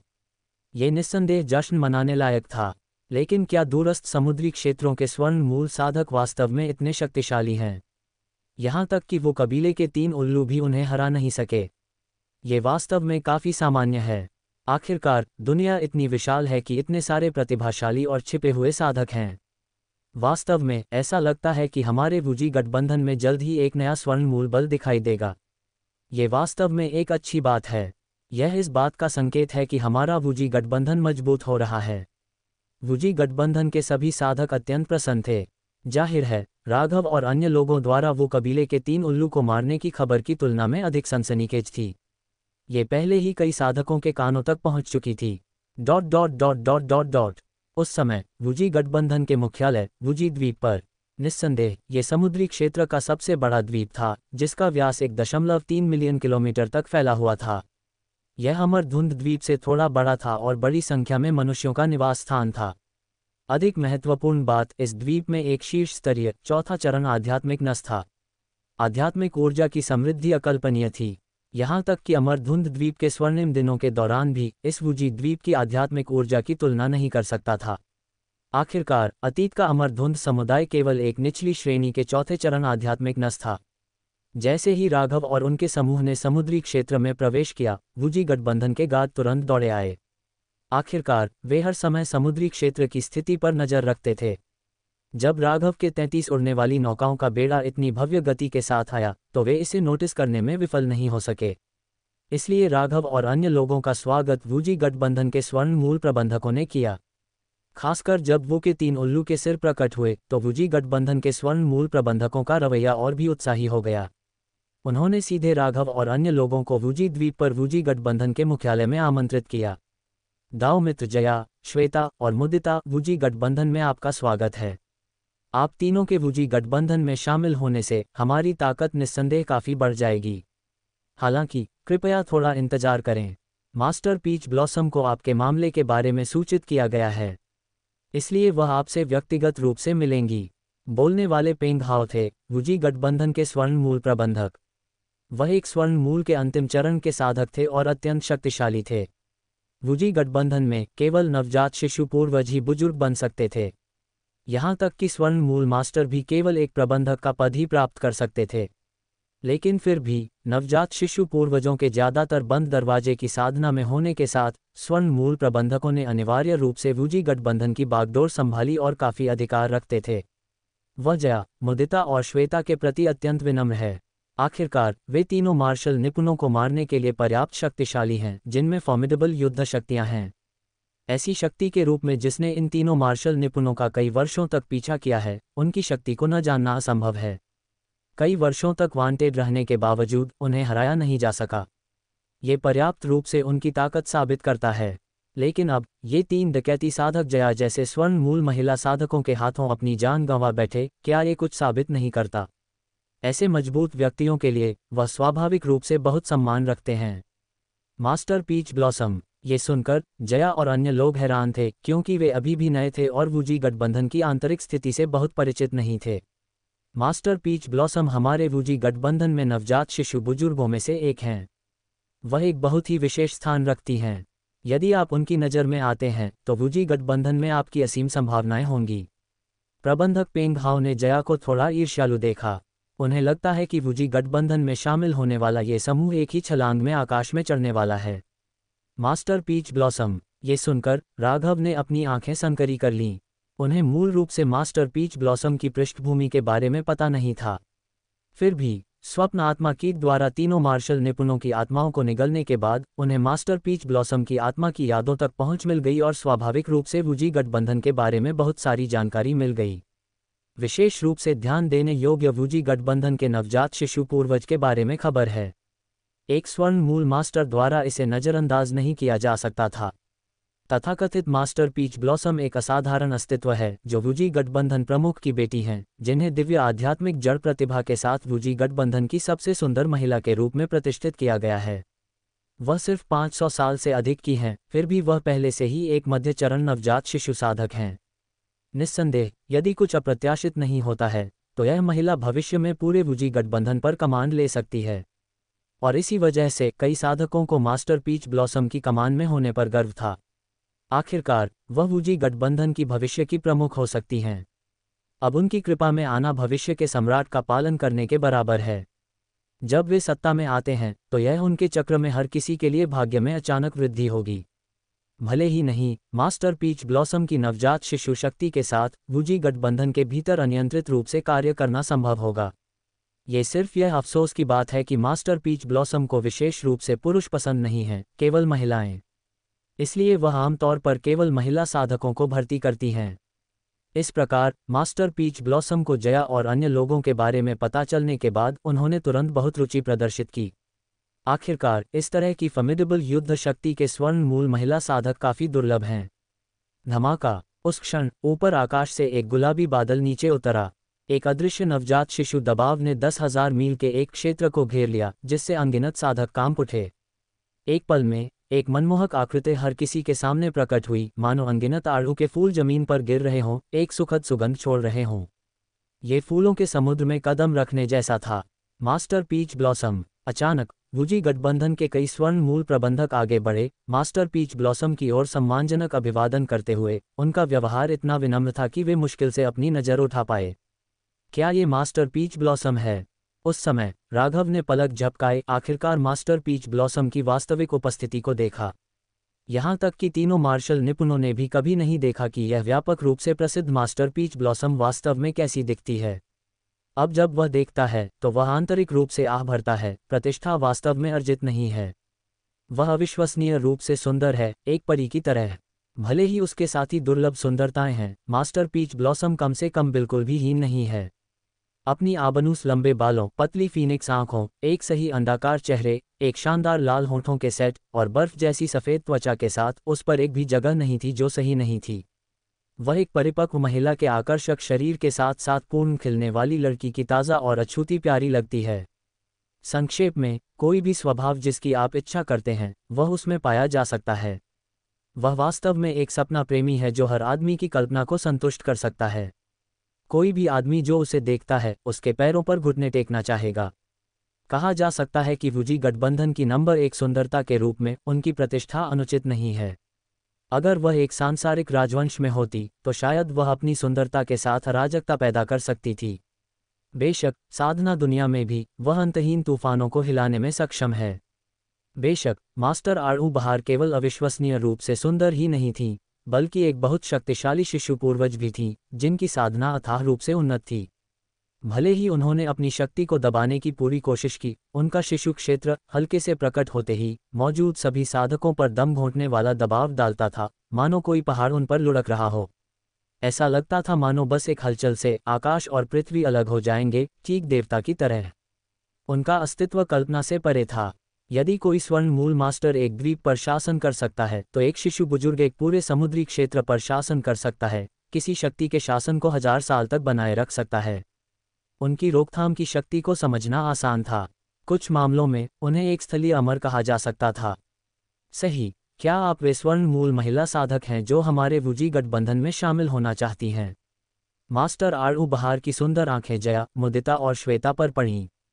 वह जो देख रही थीं उससे काफ़ी संतुष्ट थीं। क्योंकि वह सुंदरता की प्रशंसक थीं, वह स्वाभाविक रूप से चाहती थीं कि जिन महिलाओं को वह भर्ती करें वे सुंदर हों।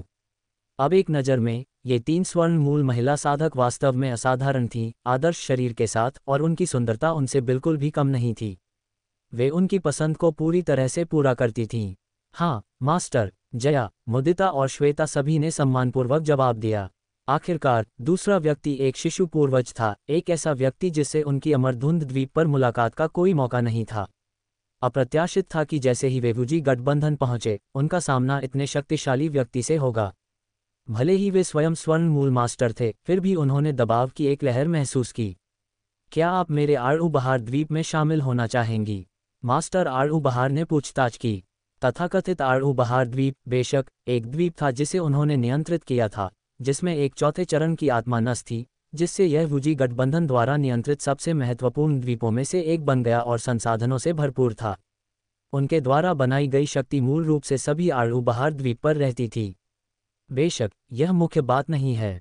सबसे महत्वपूर्ण बात यह थी कि एक बार जब वे आड़ू बहार द्वीप में शामिल होने के लिए सहमत हो जाते तो वे अनिवार्य रूप से वुजी गठबंधन के मूल में प्रवेश कर जाते और मूल सदस्य बन जाते।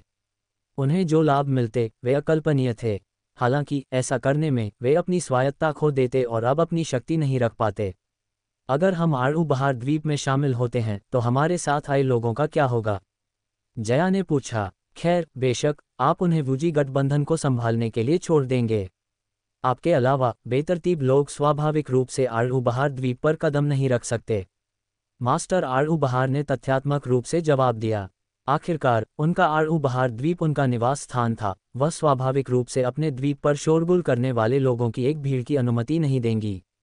जो साधक आड़ू बहार द्वीप में प्रवेश कर सकते थे वे आमतौर पर वे होते थे जो उनके करीब होते थे। उस स्थिति में हमें गहरा खेद है। हम अपने स्वयं के समुदायों के समुदाय मास्टर हैं, समुदायों की विरासत को लेकर चल रहे हैं। हम इन समुदाय शिष्यों को नहीं छोड़ सकते, हम केवल दया को अस्वीकार करने के लिए माफ़ी मांग सकते हैं। जया ने गंभीरता से कहा।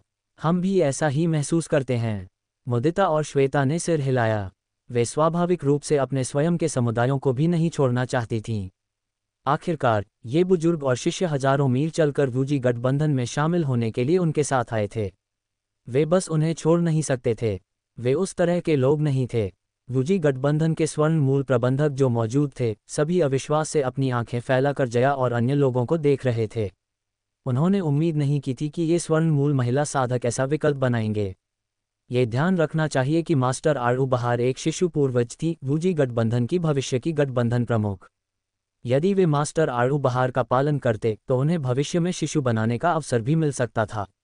लेकिन अगर वे खुद पर निर्भर रहते तो उनके लिए शिशु बनाने का कोई रास्ता नहीं था। बस एक शिशु बनाने के लिए आवश्यक सामग्री प्राप्त करने की कोशिश करना एक कठिन कार्य था। कहा जा सकता है कि यह इनकार एक शिशु बनाने के लिए सामग्री प्राप्त करने के अवसर को छोड़ने के बराबर था। क्या वे वास्तव में जानते हैं कि उन्होंने कितना बड़ा अवसर खो दिया है? खैर, आप लोग वफादार और न्यायप्रिय हैं। उस स्थिति में, यदि भविष्य में आपका मन बदलता है तो आप मुझसे मिल सकते हैं। ये सुनकर मास्टर आड़ू बहार थोड़ी मुस्कुराए, कोई गुस्सा नहीं दिखाया। इसके विपरीत उन्होंने इन महिलाओं की और भी अधिक प्रशंसा की। वफादार और न्यायप्रिय लोग हमेशा प्रशंसा के योग्य होते हैं, और वह उस तरह की महिला नहीं थी जिन्हें अस्वीकार किए जाने के बाद गुस्सा आता हो। बेशक, एक बार अस्वीकार करने के बाद वह दूसरा अवसर प्रदान नहीं करेंगी। आखिरकार, अवसर केवल एक बार आते हैं। यदि आप इसे चूक गए तो अगली बार नहीं होगी। फुफफुस। जैसे ही उनके शब्द गिरे, मास्टर आड़ू बहार की आकृति चमकी और वह तुरंत जगह छोड़कर चली गईं, बिना किसी विनम्रता के इरादे के, और यहाँ तक कि मौजूद स्वर्ण मूल प्रबंधकों को बिना हेलो किए। उन्होंने अपने तरीके से काम किया। मास्टर आड़ू बहार को जाते देख विभिन्न स्वर्ण मूल प्रबंधकों ने भी राहत की सांस ली। उनके चेहरे बहुत शांत हो गए। आखिरकार, शिशु पूर्वज का दबाव बहुत भारी था। भले ही दूसरी तरफ थोड़ी दुर्भावना हो, फिर भी उन्होंने दम घुटता हुआ महसूस किया। यह एक बाग के पास एक खरगोश के रहने जैसा था। भले ही आप जानते हो कि बाग भरा हुआ हो सकता है, कौन जानता है कि क्या बाग अचानक पागल हो जाएगा और उन्हें मार देगा। सबसे अच्छा समाधान बेशक बाग से दूर रहना था। कितना दुर्भाग्यपूर्ण। राघव ने मास्टर आड़ू बहार की मनमोहक आकृति को जाते हुए देखा और थोड़ा पछतावा महसूस किया। यदि वह मास्टर आड़ू बहार से विवाह कर सकता तो शायद वह वूजी गठबंधन में इतराते हुए घूम सकता था। एक शिशु पूर्वज द्वारा उसे कवर करने से वह नरक या स्वर्ग में भी अछूत हो जाता। लेकिन उनका ऑब्सेशन कीट केवल तीसरे चरण पर था। यह एक शिशु पूर्वज को संभाल नहीं सकता था। उस स्थिति में उन्हें केवल समय के लिए छोड़ना पड़ा। मैंने उम्मीद नहीं की थी कि आप मास्टर को अस्वीकार करने को तैयार होंगे। क्या आप जानते हैं कि आपने कितना बड़ा अवसर खो दिया है? प्रबंधक पेंग हाओ ने अफसोस जताया। उन्होंने नहीं सोचा था कि ये स्वर्ण मूल महिला साधक मास्टर आड़ू बहार के आग्रह को अस्वीकार कर देंगे। यदि कोई अन्य स्वर्ण मूल मास्टर होता तो शायद वे लंबे समय पहले ही सहमत हो गए होते। हर किसी का अपना महत्वाकांक्षा होता है। जया ने हल्के से मुस्कुराया, बिना किसी स्पष्टीकरण के इरादे के। सच, हर किसी का अपना महत्वाकांक्षा होता है। चूंकि आपने मास्टर के आग्रह को अस्वीकार कर दिया है, आप वूजी गठबंधन के मूल सदस्य नहीं बन सकते। आप केवल परिधीय सदस्य बन सकते हैं। बेशक, फिर भी आपको वूजी गठबंधन में अपने भविष्य के आधार के रूप में 3 द्वीपों को चुनने का अधिकार है। जब तक आप वूजी गठबंधन के साथ विश्वासघात नहीं करते, ये द्वीप भविष्य में आपका मुख्यालय बन जाएंगे। जब तक आप हर साल एक निश्चित प्रबंधन शुल्क का भुगतान करते हैं, तब तक आप वहां स्थायी रूप से रह सकते हैं। प्रबंधक पेंग हाओ ने कहा, वूजी गठबंधन में शामिल होने के कई लाभों को रेखांकित किया। सबसे बड़ा लाभ यह था कि उन्हें मुफ्त में तीसरे चरण की आत्मा नस वाला एक द्वीप मिल सकता था। यदि वे वूजी गठबंधन के मूल सदस्य होते या वैध वंश के होते तो वे स्वाभाविक रूप से एक उच्च श्रेणी तीसरे चरण की आत्मा नस वाला द्वीप प्राप्त कर सकते थे। लेकिन अगर वे परिधीय सदस्य होते, जिनमें कम शक्ति और कम जिम्मेदारी होती, तो वे केवल बचे हुए द्वीपों में से चुन सकते थे। सबसे अधिक संभावना एक निचली श्रेणी तीसरे चरण की आत्मा नस वाला। हालांकि एक स्वर्ण मूल मास्टर के लिए वह मुश्किल से पर्याप्त होता। वातावरण निश्चित रूप से एक उच्च श्रेणी तीसरे चरण की आत्मा नस वाले जितना अच्छा नहीं होता। मुफ्त में एक तीसरे चरण का द्वीप। राघव ने अपनी आंखें सनकरी की। उन्हें वू के 3 उल्लू की याद से पता चला कि यह वूजी गठबंधन के ढीले स्वर्ण मूल साधकों को आकर्षित करने के तरीकों में से एक था। आखिरकार, एक स्वर्ण मूल मास्टर जो साधना का अभ्यास करना चाहता है, उसे निश्चित रूप से उपयुक्त आध्यात्मिक नसों को खोजने की आवश्यकता होती है। इसलिए इसका मतलब था कि उन्हें वूजी गठबंधन में शामिल होना होगा। वूजी गठबंधन के लिए ये रणनीति वास्तव में नुकसानदेह नहीं थी, क्योंकि वूजी गठबंधन द्वारा नियंत्रित क्षेत्र विशाल था, बहुत विशाल। वुजी द्वीप को केंद्र के रूप में मानते हुए सैकड़ों करोड़, यहाँ तक कि अरबों किलोमीटर के समुद्री क्षेत्र को कवर करते हुए कोई नहीं जानता था कि आसपास कितने द्वीप बिखरे हुए थे। स्वाभाविक रूप से चौथे चरण की आध्यात्मिक नसों वाले द्वीप अल्पसंख्यक में थे, लेकिन तीसरे चरण की आध्यात्मिक नस वाले द्वीपों के लिए केवल लोगों द्वारा खोजे गए पहले से ही 100,000 से अधिक थे। जहां तक दूसरे चरण की आध्यात्मिक नस वाले द्वीपों की बात है, वे अनगिनत असंख्य थे। इतने सारे द्वीपों के साथ वुजी गठबंधन के लिए अपने मानव बल के साथ हर एक का शोषण करना अवास्तविक था। उनके पास बस पर्याप्त हाथ नहीं थे। बस वुजी द्वीप जैसे एक द्वीप का शोषण करने से, जिसका व्यास 1,00,000 किलोमीटर का था, ने पहले ही उनके बहुत सारे मानव बल को समाप्त कर दिया था। इसीलिए वे उदार होकर कुछ तीसरे स्तरीय द्वीपों को निकालकर स्वर्ण मूल मास्टरों को दे देना बेहतर समझते थे। आखिरकार नामात्र का नियंत्रण हमेशा वुजी गठबंधन के पास रहता था। यदि दूसरा पक्ष मर जाता, उनका जीवनकाल समाप्त हो जाता या उनके साथ विश्वासघात हो जाता, तो वे इस तीसरे स्तरीय द्वीप को वापस ले सकते थे। समय के साथ वुजी गठबंधन आसानी से स्वर्ण मूल मास्टरों द्वारा पूरी तरह से शोषित द्वीपों का एक बड़ा ढेर प्राप्त कर सकता था। साथ ही द्वीपों पर सारी संपत्ति विरासत में मिल जाती। आप कह सकते हैं कि यह एक ऐसी साजिश थी जो कई पक्षियों को एक पत्थर से मारती थी, और यह एक पारदर्शी साजिश थी। भले ही अन्य स्वर्ण मूल मास्टर वुजी गठबंधन के इरादों के बारे में जानते हों, फिर भी वे उत्सुकता से आगे बढ़ते। एक निश्चित तरीके से वुजी गठबंधन वास्तव में एक विशाल गठबंधन था, जो बड़ी संख्या में स्वर्ण मूल परिवारों और स्वर्ण मूल समुदायों पर शासन करता था, जैसे वुजी द्वीप के चारों ओर घूमते तारे। ये ठीक वैसे ही था जैसे सभी तारे एक चंद्रमा को घेरे हुए हों। जब तक वुजी गठबंधन लगातार शिशु पूर्वजों को बढ़ावा दे सकता था, तब तक वे हमेशा के लिए मौजूद रह सकते थे। हमें समझ आ गया, जया और अन्य लोगों ने सिर हिलाया स्वर्ण मूल प्रबंधकों को देखते हुए। आप कौन सा तीसरे चरण का द्वीप चाहते हैं? इस बिंदु पर स्वर्ण मूल प्रबंधक पेंग हाओ सामग्री का एक ढेर ले आए, जिसमें सभी प्रमुख तीसरे चरण के द्वीपों के बारे में जानकारी थी, और उन सभी को जया और अन्य लोगों को चुनने के लिए दे दिया। एक बार चुन लेने के बाद वे अपना निर्णय नहीं बदल सकते थे। मेरे स्वामी, हमें कौन सा द्वीप चुनना चाहिए? उस समय जया ने राघव को अपने विचार संचारित किए, उनकी राय मांगी। आखिरकार यह विकल्प अत्यंत महत्वपूर्ण था। एक बार अनुचित तरीके से चुने जाने पर वे मूल रूप से इसे बदल नहीं पाएंगे। कौन सा द्वीप? ये सुनकर राघव की आंखें चमक उठीं। सच कहूं तो वो के 3 उल्लू की याद के साथ भी उन्हें वुजी गठबंधन के स्वामित्व वाले द्वीपों की पूरी समझ नहीं थी। आखिरकार वुजी गठबंधन के स्वामित्व वाले द्वीप बस बहुत अधिक थे, लेकिन सौभाग्य से उनके पास स्वर्गीय पृथ्वी के अद्भुत कीट थे, वस्तु खोज कीट। इस कीट ने 5 साल की साधना के बाद दूसरे चरण के मध्य श्रेणी के स्तर तक उन्नत किया गया था। जब उन्होंने पहली बार इसे प्राप्त किया था, उसकी तुलना में इसकी क्षमताएं अब बहुत अधिक मजबूत थीं। यह न केवल मेजबान को विशिष्ट वस्तुओं और लोगों को खोजने में मदद कर सकता था, बल्कि मेजबान को उन चीज़ों को खोजने में भी मदद कर सकता था जिनकी वे अपने दिल में इच्छा रखते थे, भले ही वे चीज़ें बेहद अस्पष्ट हों, भले ही उन्हें उनका कोई इंप्रेशन न हो। ये वस्तु खोज कीट का अद्भुत पहलू था। एक इच्छा मशीन के रूप में कार्य करते हुए यह मेजबान को कुछ भी खोजने में मदद कर सकता था। इस विचार को ध्यान में रखते हुए उन्होंने संकोच नहीं किया और तुरंत वस्तु खोज कीट की शक्ति को सक्रिय किया।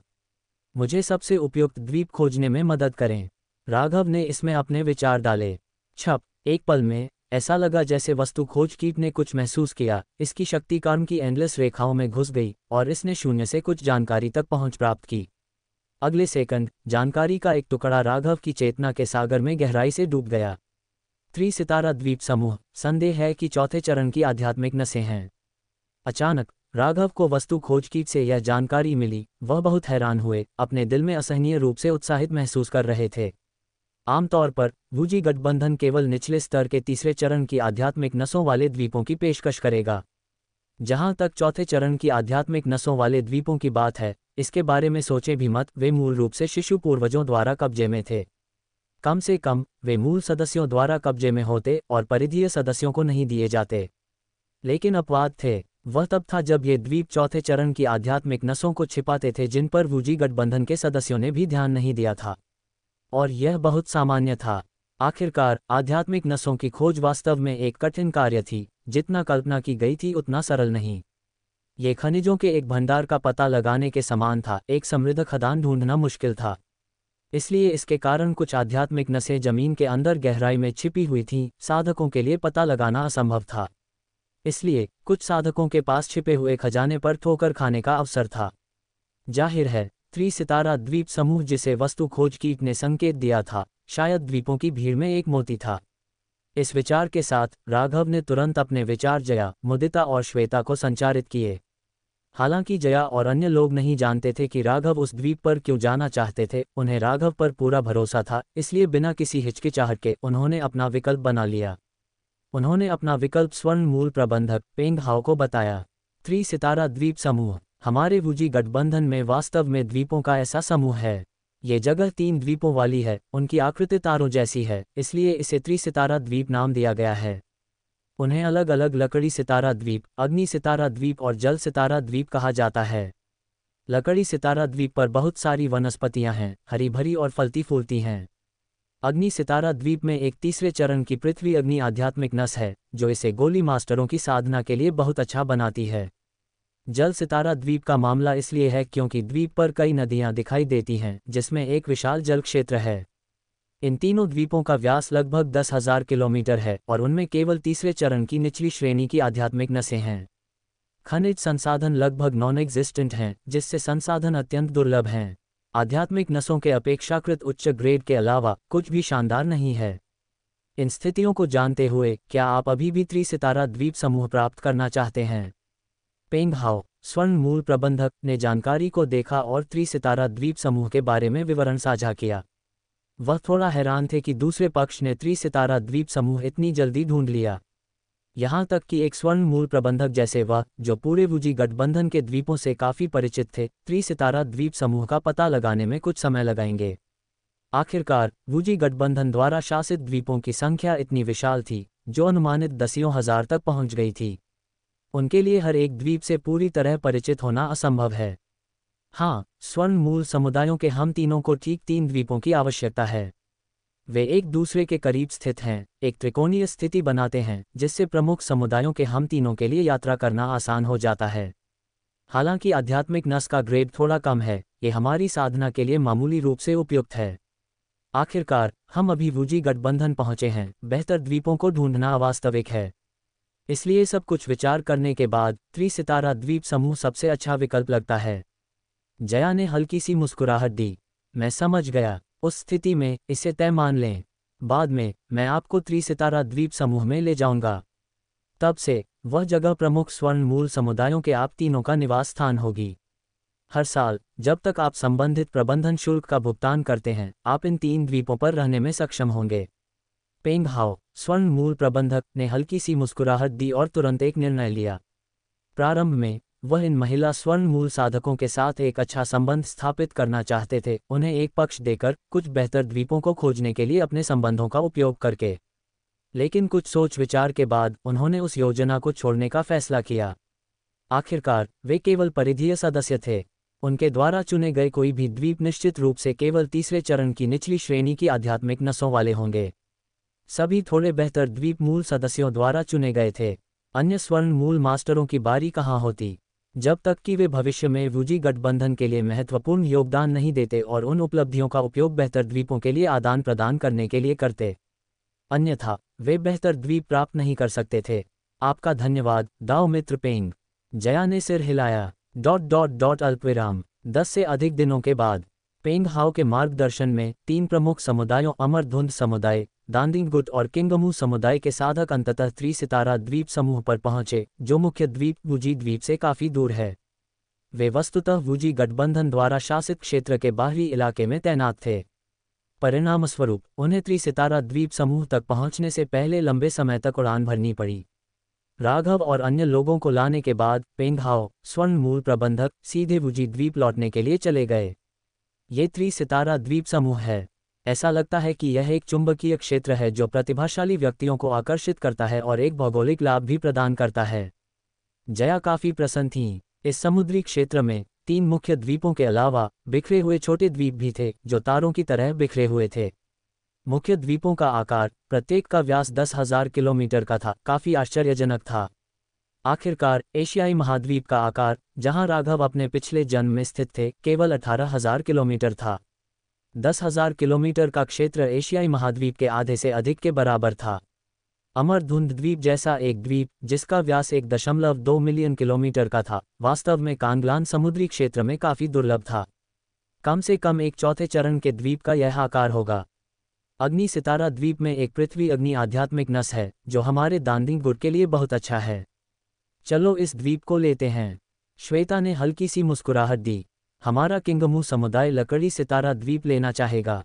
द्वीप पर लकड़ी तत्व आध्यात्मिक ऊर्जा समृद्ध है जो हमारे किंगमू समुदाय के साधकों के लिए उपयुक्त है, मुदिता ने गंभीर आवाज में कहा। उस स्थिति में हमारा अमरधुंध समुदाय जल सितारा द्वीप लेगा। जया ने सिर हिलाया। उन्हें द्वीप की अधिक आवश्यकता नहीं थी। जब तक एक तीसरे चरण की आध्यात्मिक नस थी, ये पूरे अमरधुंध समुदाय के 3000 लोगों के लिए पूरी तरह से पर्याप्त थी। संक्षिप्त वार्ताओं के साथ 3 महिला स्वर्ण मूल साधकों ने तय कर लिया था कि वे 3 द्वीपों को कैसे वितरित करेंगी। Swish swish swish. तुरंत 3 प्रमुख समुदायों के साधक अपने अपने द्वीपों की ओर चले गए और निर्माण शुरू कर दिया। चूंकि उन्हें यहाँ लंबे समय तक रहने की आवश्यकता थी, उन्हें स्वाभाविक रूप से महलों, घरों, बाजारों आदि का निर्माण करने की आवश्यकता थी। इन साधकों के लिए ये कार्य तुच्छ थे और समुदाय मास्टर की भागीदारी की आवश्यकता नहीं थी। साधकों के जाने के बाद जया ने उत्सुकता से राघव की ओर रुख किया। पति, आपने त्रिसितारा द्वीप समूह क्यों चुना? क्या यहाँ कुछ खास है? उन्हें लगा कि उनके पति का विकल्प उनके द्वारा दिए गए सरल कारणों से परे चला गया, इसका एक गहरा महत्व होना चाहिए। हाँ, इस द्वीप समूह में एक चौथे चरण की आध्यात्मिक नस मौजूद हो सकती है। राघव ने अपनी आंखें सनकरी की। किसी भी मामले में कोई बाहरी व्यक्ति मौजूद नहीं था, इसलिए उन्होंने इस रहस्य को प्रकट करने में कोई आपत्ति नहीं की। चौथे चरण की आध्यात्मिक नस। ये सुनकर श्वेता और मुदिता दोनों स्तब्ध रह गईं, आश्चर्यचकित निगाहों का आदान प्रदान किया। यदि इन द्वीपों के भीतर एक चौथे चरण की आध्यात्मिक नस मौजूद होती तो यह एक अकल्पनीय अवसर होता। अमरधुंध द्वीप ने अतीत में चौथे चरण की आध्यात्मिक नस खोने के कारण शिशु के अवसर को खो दिया था। इसके कारण कई स्वर्ण मूल साधकों ने मूल निर्माण के अवसरों को खोजने के लिए अमरधुंध द्वीप छोड़ दिया। यदि इस स्थान पर एक चौथे चरण की आध्यात्मिक नस मौजूद होती तो वे भी यहाँ अपने मूल बना सकते थे। उन्हें अपने मूल बनाने के लिए किसी अन्य चौथे चरण की आध्यात्मिक नस को उधार लेने की आवश्यकता नहीं होती। इसका महत्व स्वयं स्पष्ट है। हालांकि ध्यान से महसूस करने के बाद वे अभी भी चौथे चरण की आध्यात्मिक नस के अस्तित्व को नहीं ढूंढ सके। सोचने पर यह काफी सामान्य था। यदि एक चौथे चरण की आध्यात्मिक नस इतनी आसानी से मिल जाती तो ये द्वीप वुजी गठबंधन द्वारा नहीं छोड़ा गया होता। मेरे स्वामी, यदि वास्तव में एक चौथे चरण की आध्यात्मिक नस है तो स्रोत कहाँ हो सकता है? श्वेता ने उत्सुकता से पूछा। ये द्वीप में नहीं है बल्कि गहरे समुद्र के नीचे है। राघव ने एक हल्की मुस्कान छोड़ी। उन्हें चौथे चरण की आध्यात्मिक नस के बारे में जानकारी वस्तु खोज कीट से मिली। ये त्रिसितारा द्वीप समूह के नीचे स्थित थी। गहरे समुद्र में होने के कारण वुजी गठबंधन के कई साधक इस पर ध्यान नहीं दे सकते थे। गहरे समुद्र में यदि ऐसा है तो ये बेहद परेशानी भरा हो सकता है। मुदिता ने हल्का सा भौं चढ़ाया। आखिरकार एक चौथे चरण की आध्यात्मिक नस को आकर्षित करना, खासकर गहरे समुद्र में, शायद एक आसान काम नहीं था। खासकर यदि चौथे चरण की आध्यात्मिक नस की जानकारी उजागर हो जाती तो इसे तुरंत वुजी गठबंधन द्वारा वापस ले लिया जाता। उन्हें इसका उपयोग करने का कोई मौका नहीं मिलता। चिंता मत करो, मुझे उस गहरे समुद्र की चौथे चरण की आध्यात्मिक नस का स्रोत पहले ही मिल गया है। आगे हमें बस एक तीसरे चरण की आध्यात्मिक एकत्रीकरण सरणी स्थापित करने की आवश्यकता होगी ताकि आध्यात्मिक नस की आध्यात्मिक ऊर्जा को सतह पर लाया जा सके, ताकि 3 द्वीपों की आध्यात्मिक नस ग्रेड बढ़ जाए। एक तीसरी श्रेणी, मध्यम ग्रेड या यहाँ तक कि एक तीसरी श्रेणी, उच्च ग्रेड स्तर तक स्वीकार करना। जब आपको भविष्य में शिशु क्षेत्र में आगे बढ़ने की आवश्यकता होगी तो कृत्रिम रूप से आध्यात्मिक ऊर्जा की सांद्रता को चौथे चरण तक बढ़ाएं। इस तरह कोई नहीं जान पाएगा कि यहाँ एक चौथे चरण की आध्यात्मिक नस मौजूद है। भले ही वे हमारे द्वीप पर आएं, वे केवल यही जान पाएंगे कि यहाँ एक तीसरे चरण की आध्यात्मिक नस मौजूद है। लेकिन आपके स्वर्ण मूल के अंतिम चरण की ताकत के अनुसार तीसरे चरण की आध्यात्मिक नस की रक्षा करना कोई समस्या नहीं होनी चाहिए। राघव ने अपनी थोड़ी को सहलाया। उन्होंने पहले ही योजना के बारे में सोच लिया था। आखिरकार वह एक तीसरी श्रेणी, उच्च ग्रेड सरणी मास्टर थे। एक तीसरे चरण की आध्यात्मिक एकत्रीकरण सरणी स्थापित करना उनके लिए बच्चों का खेल था। वर्तमान में 3 समुदायों में से किसी का भी गठन साधना स्तर उनसे अधिक नहीं है। मेरे स्वामी, उस स्थिति में हमारे 3 समुदायों की आध्यात्मिक एकत्रीकरण सरणी और पर्वत संरक्षण सरणी पूरी तरह से आप पर निर्भर करेगी। हमारे समुदायों में गठन मास्टर सभी मामूली हैं और आपकी तुलना नहीं कर सकते। श्वेता ने स्नेही आंखों से राघव को देखा। जया और मुदिता ने भी सिर हिलाया। आखिरकार उनके समुदायों की तीसरे चरण की सरणियां 1000 साल पहले सरणी मास्टरों द्वारा बनाई गई थीं। युवा पीढ़ियां अब निम्न हैं और अब अपने पूर्ववर्तियों द्वारा व्यवस्थित सरणियों को पुनः पेश नहीं कर सकती हैं। वे तीसरे चरण की सरणी स्थापित करने के लिए केवल राघव की शक्ति पर भरोसा कर सकते थे। कोई समस्या नहीं, इसे मेरे ऊपर छोड़ दें। राघव ने सिर हिलाया। वह गठन में अपने कई सालों के ज्ञान को लागू करने के लिए इस अवसर का उपयोग कर सकते थे। हालांकि उनका गठन साधना स्तर वास्तव में तीसरी श्रेणी उच्च ग्रेड के क्षेत्र तक पहुंच गया था, उनके पास इसे लागू करने के अधिक अवसर नहीं थे। यदि वह सैद्धांतिक ज्ञान को अभ्यास के साथ एम्बेड करने का प्रबंधन करते हैं तो उनका मानना है कि उनका गठन साधना स्तर निश्चित रूप से बहुत बेहतर हो जाएगा। ... एक दिन बाद राघव ने एक उच्च ग्रेड आध्यात्मिक कलाकृति जल विकर्षण मोती का उपयोग करके गहरे समुद्र में प्रवेश किया। उनका पूरा शरीर एक बुलबुले में लिपटा हुआ था जिसमें निरंतर आध्यात्मिक ऊर्जा थी और बाहर के पानी को अलग कर सकता था, जिससे लोग समुद्र में स्वतंत्र रूप से घूम सकते थे।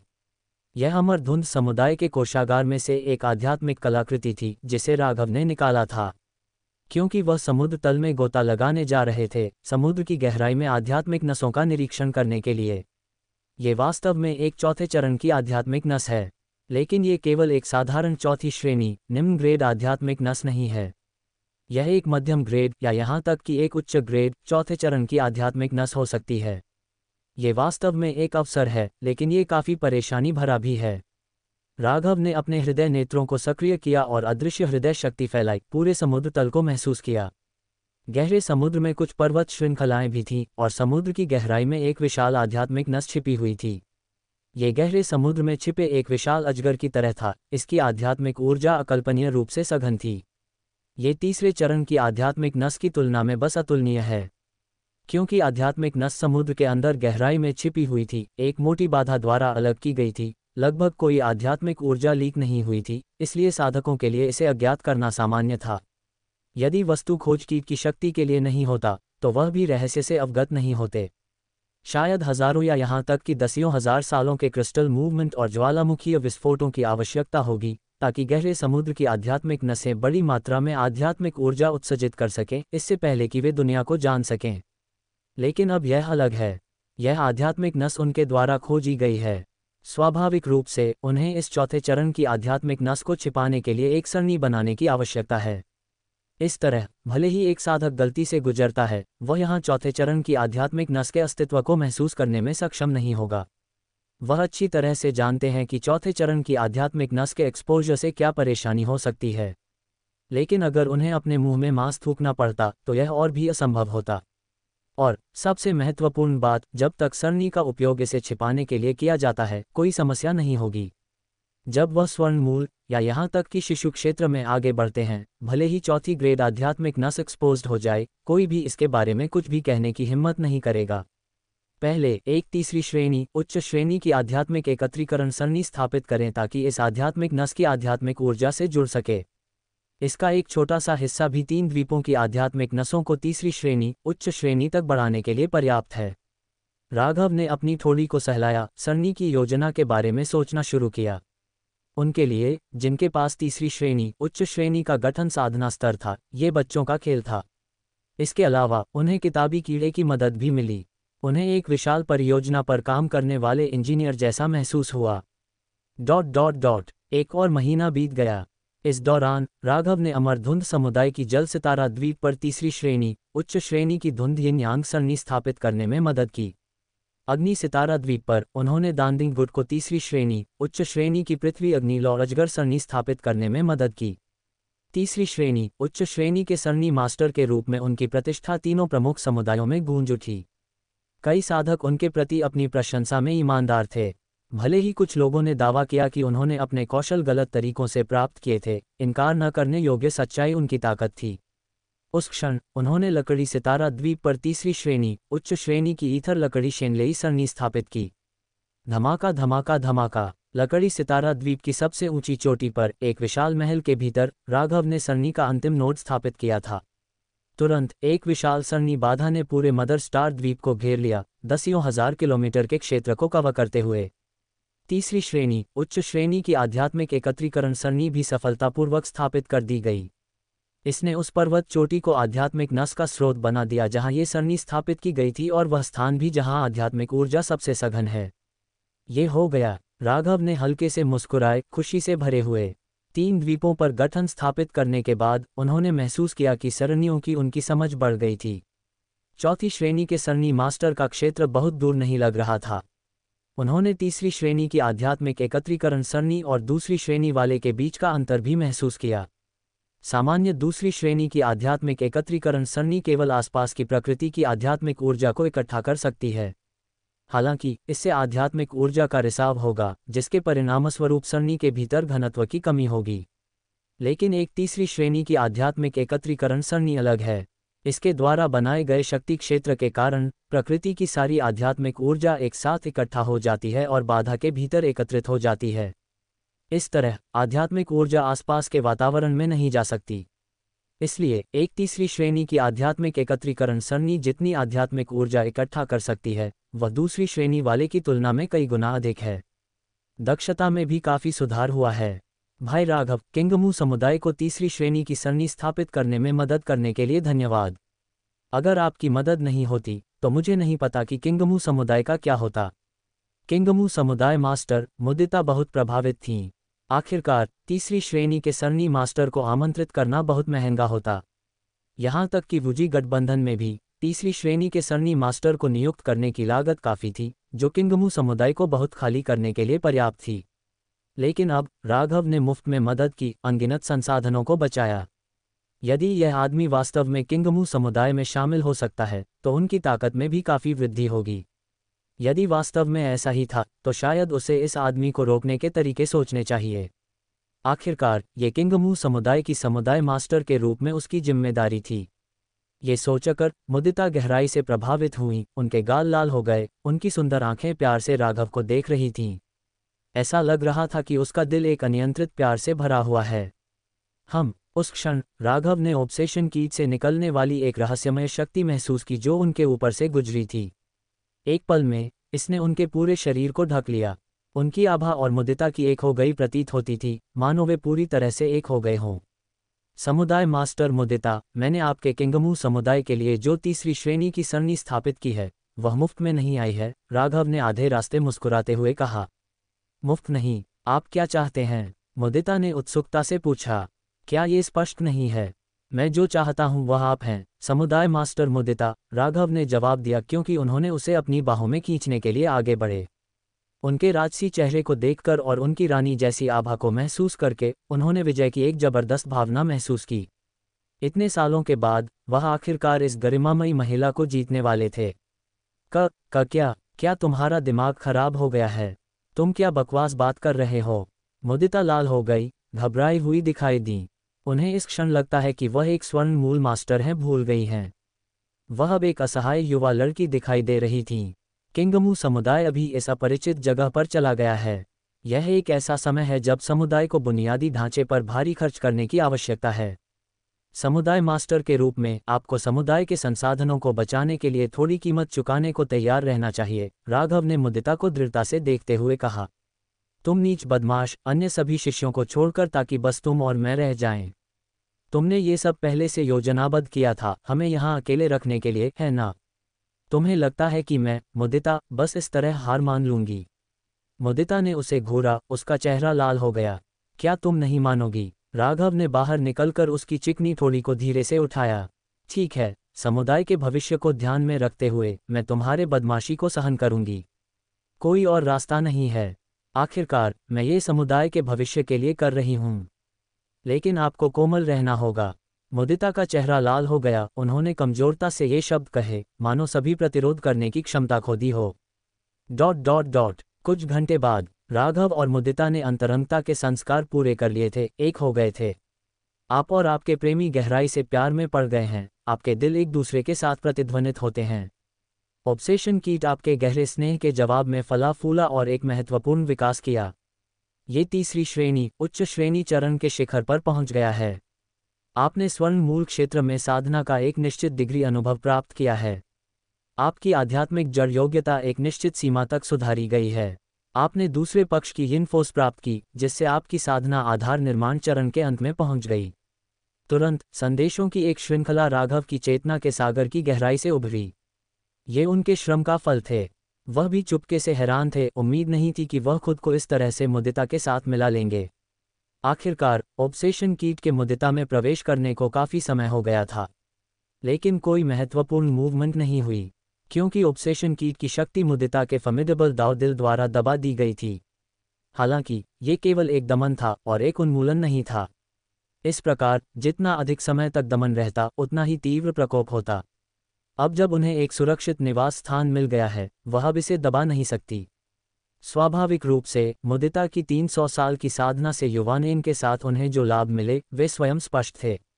मूल रूप से उनकी साधना आधार निर्माण चरण के मध्य के शिखर तक पहुंच गई थी, और आधार निर्माण चरण के अंत तक सफलता प्राप्त करने के लिए उन्हें इस बाधा को तोड़ने के लिए कम से कम 1 दशक की साधना की आवश्यकता होगी। लेकिन अब इस बड़े पैमाने पर yin फोर्स को प्राप्त करने के बाद उनका आधार निर्माण बाधा तुरंत टूट गया। यह ऐसा था मानो सब कुछ बिना किसी बाधा के, बिना किसी प्रयास के अपनी जगह पर गिर गया हो। क्या यह आधार निर्माण चरण के अंत का क्षेत्र है? राघव ने अपनी दिव्य चेतना का उपयोग किया, अपने डांटियन की सागर के भीतर की स्थिति को महसूस किया। अब जब वह आधार निर्माण चरण के अंत में चढ़ गए हैं, उनके डांटियन की सागर का आयतन एक बार फिर से फैल गया है, जैसे एक गहरी तालाब एक छोटी झील में फैल गया हो, जिसमें बड़ी मात्रा में गहरे सुनहरे माना तरल भर गया हो।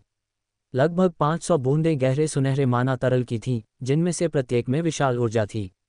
पहले की तुलना में उनकी माना 2 गुनी से अधिक बढ़ गई थी। ये स्पष्ट था कि आधार निर्माण चरण के अंत में आगे बढ़ने के लाभ कितने महान थे। बूम! उस क्षण उन्होंने अपने शरीर के भीतर माना को संचालित किया। पूरे 500 बूंदें माना तरल उनके शरीर में उमड़ पड़ी, मानो एक नदी बन गई हो, उनके शरीर के माध्यम से बार बार संचारित हो रही हो। उन्होंने अपने शरीर के भीतर माना की वृद्धि महसूस की। ऐसा लगता था कि एक हल्की चोट भयानक मात्रा में नुकसान का कारण बन सकती है। ये बहुत एग्जैजरेटेड है। आधार निर्माण चरण के अंत में एक टिपिकल साधक केवल 365 बूंदें माना तरल अपने डांटियन की सागर में समा सकता है, जो एक टिपिकल आधार निर्माण साधक की सीमा है। माना की ऐसी मात्रा एक स्वर्ण मूल को संघनित करने के लिए पर्याप्त से अधिक है। लेकिन अब मेरा डांटियन की सागर 500 बूंदें माना तरल समा सकता है, और यह भी सीमा नहीं है। यदि मैं आधार निर्माण चरण के शिखर तक साधना करता हूं, तो मैं शायद 1000 बूंदें माना तरल तक बढ़ सकता हूं। सिर्फ माना की कुल मात्रा के संदर्भ में मैं पहले से ही अन्य आधार निर्माण साधकों की तुलना में कई गुना अधिक हूं। क्या ये कि देवता सूत्र की शक्ति है? अन्य साधना तकनीकों की तुलना में ये वास्तव में बहुत अधिक मजबूत है। शुरुआत से ही एक बड़ा अंतर है, वे बस अतुलनीय हैं। राघव हैरान थे, अपने शरीर के भीतर डांटियन की सागर की स्थिति को महसूस कर रहे थे। उन्होंने 3 प्रमुख समुदायों की साधना तकनीकें, साथ ही मूल निर्माण में कई अनुभव प्राप्त किए थे। वे स्वाभाविक रूप से जानते थे कि अन्य आधार निर्माण साधकों के दौरान उनका मूल निर्माण कैसा होता है। वे इस बारे में भी बहुत स्पष्ट थे कि उन्हें अपना मूल कैसे बनाना चाहिए। मूल निर्माण आधार निर्माण के समान है, इसे भी 3 परीक्षणों से गुजरने की आवश्यकता होती है। पहला परीक्षण माना परीक्षण है। यदि आपकी माना पर्याप्त शुद्ध नहीं है, तो आप बस मूल नहीं बना सकते, भले ही आप बना लें, मूल बहुत अधिक अशुद्धियों के कारण विफल हो जाएगा। लेकिन मूल रूप से 99% आधार निर्माण साधक इस समस्या का सामना करेंगे, क्योंकि वे अपनी नींव खुद नहीं बनाते, बल्कि आधार गोली के उपयोग से बनाते हैं, इसलिए उनकी माना स्वाभाविक रूप से पर्याप्त शुद्ध नहीं होती। बेशक इस समस्या को हल करने का एक तरीका है, और वह है आपकी सहायता के लिए एक मूल निर्माण आध्यात्मिक वस्तु खोजना। मूल निर्माण आध्यात्मिक वस्तुएं आधार निर्माण साधकों को उनकी माना को शुद्ध करने में मदद कर सकती हैं, जिससे ये किसी भी अशुद्धि से मुक्त हो जाती है। अतीत में जया के साथ ऐसा ही था। उन्होंने मूल निर्माण आध्यात्मिक वस्तु बर्फ आग आध्यात्मिक तरल प्राप्त किया, जिसके कारण उनकी आंतरिक माना शुद्ध हो गई, किसी भी अशुद्धि से मुक्त। स्वाभाविक रूप से उनकी मूल निर्माण सफलता दर 30% बढ़ गई। दूसरा परीक्षण दिव्य चेतना परीक्षण है। ये परीक्षण भी अत्यंत महत्वपूर्ण है, क्योंकि आधार निर्माण साधकों के लिए सफल मूल निर्माण दिव्य चेतना की शक्ति के लिए इंडिस्पेंसेबल है। यदि किसी की दिव्य चेतना पर्याप्त मजबूत नहीं है, तो वे स्वाभाविक रूप से तरल माना को एक मूल में संपीड़ित नहीं कर सकते। तीसरा परीक्षण रक्त और की परीक्षण है, जिसे शारीरिक संविधान परीक्षण भी कहा जाता है। यदि कोई आधार निर्माण साधक बूढ़ा और कमजोर है या उसे चोटें हैं, तो इससे आसानी से विफल मूल निर्माण हो सकता है।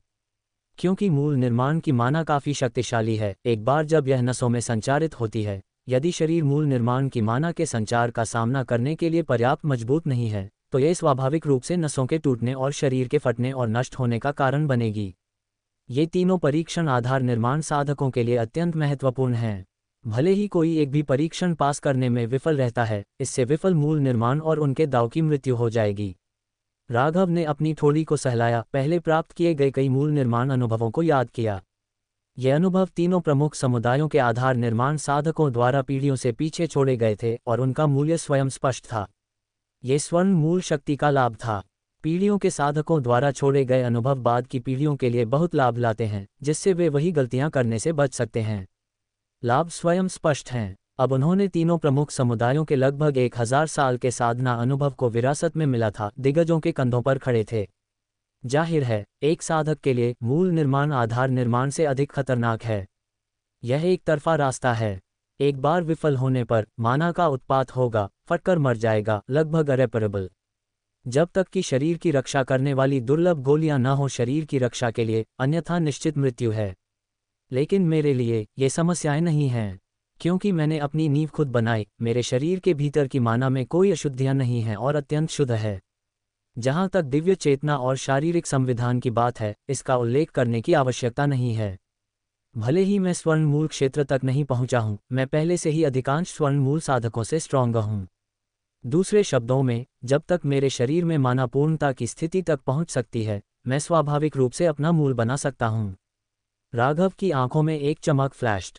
अन्य आधार निर्माण साधकों की तुलना में उनकी वर्तमान स्थिति बहुत बेहतर थी। वे बहुत आभारी भी थे कि उन्होंने अपनी नींव खुद बनाने का विकल्प चुना। इस तरह उन्हें नहीं पता था कि उन्होंने कितने संसाधन बचाए। भले ही तथाकथित मूल निर्माण आध्यात्मिक वस्तुओं के बिना वे अभी भी मूल निर्माण में सफल हो सकते थे। दूसरों को जोखिम उठाने की जरूरत है, इसलिए उनके जीवित रहने की संभावना कम है। लेकिन उनके लिए ऐसी कोई चिंता नहीं थी।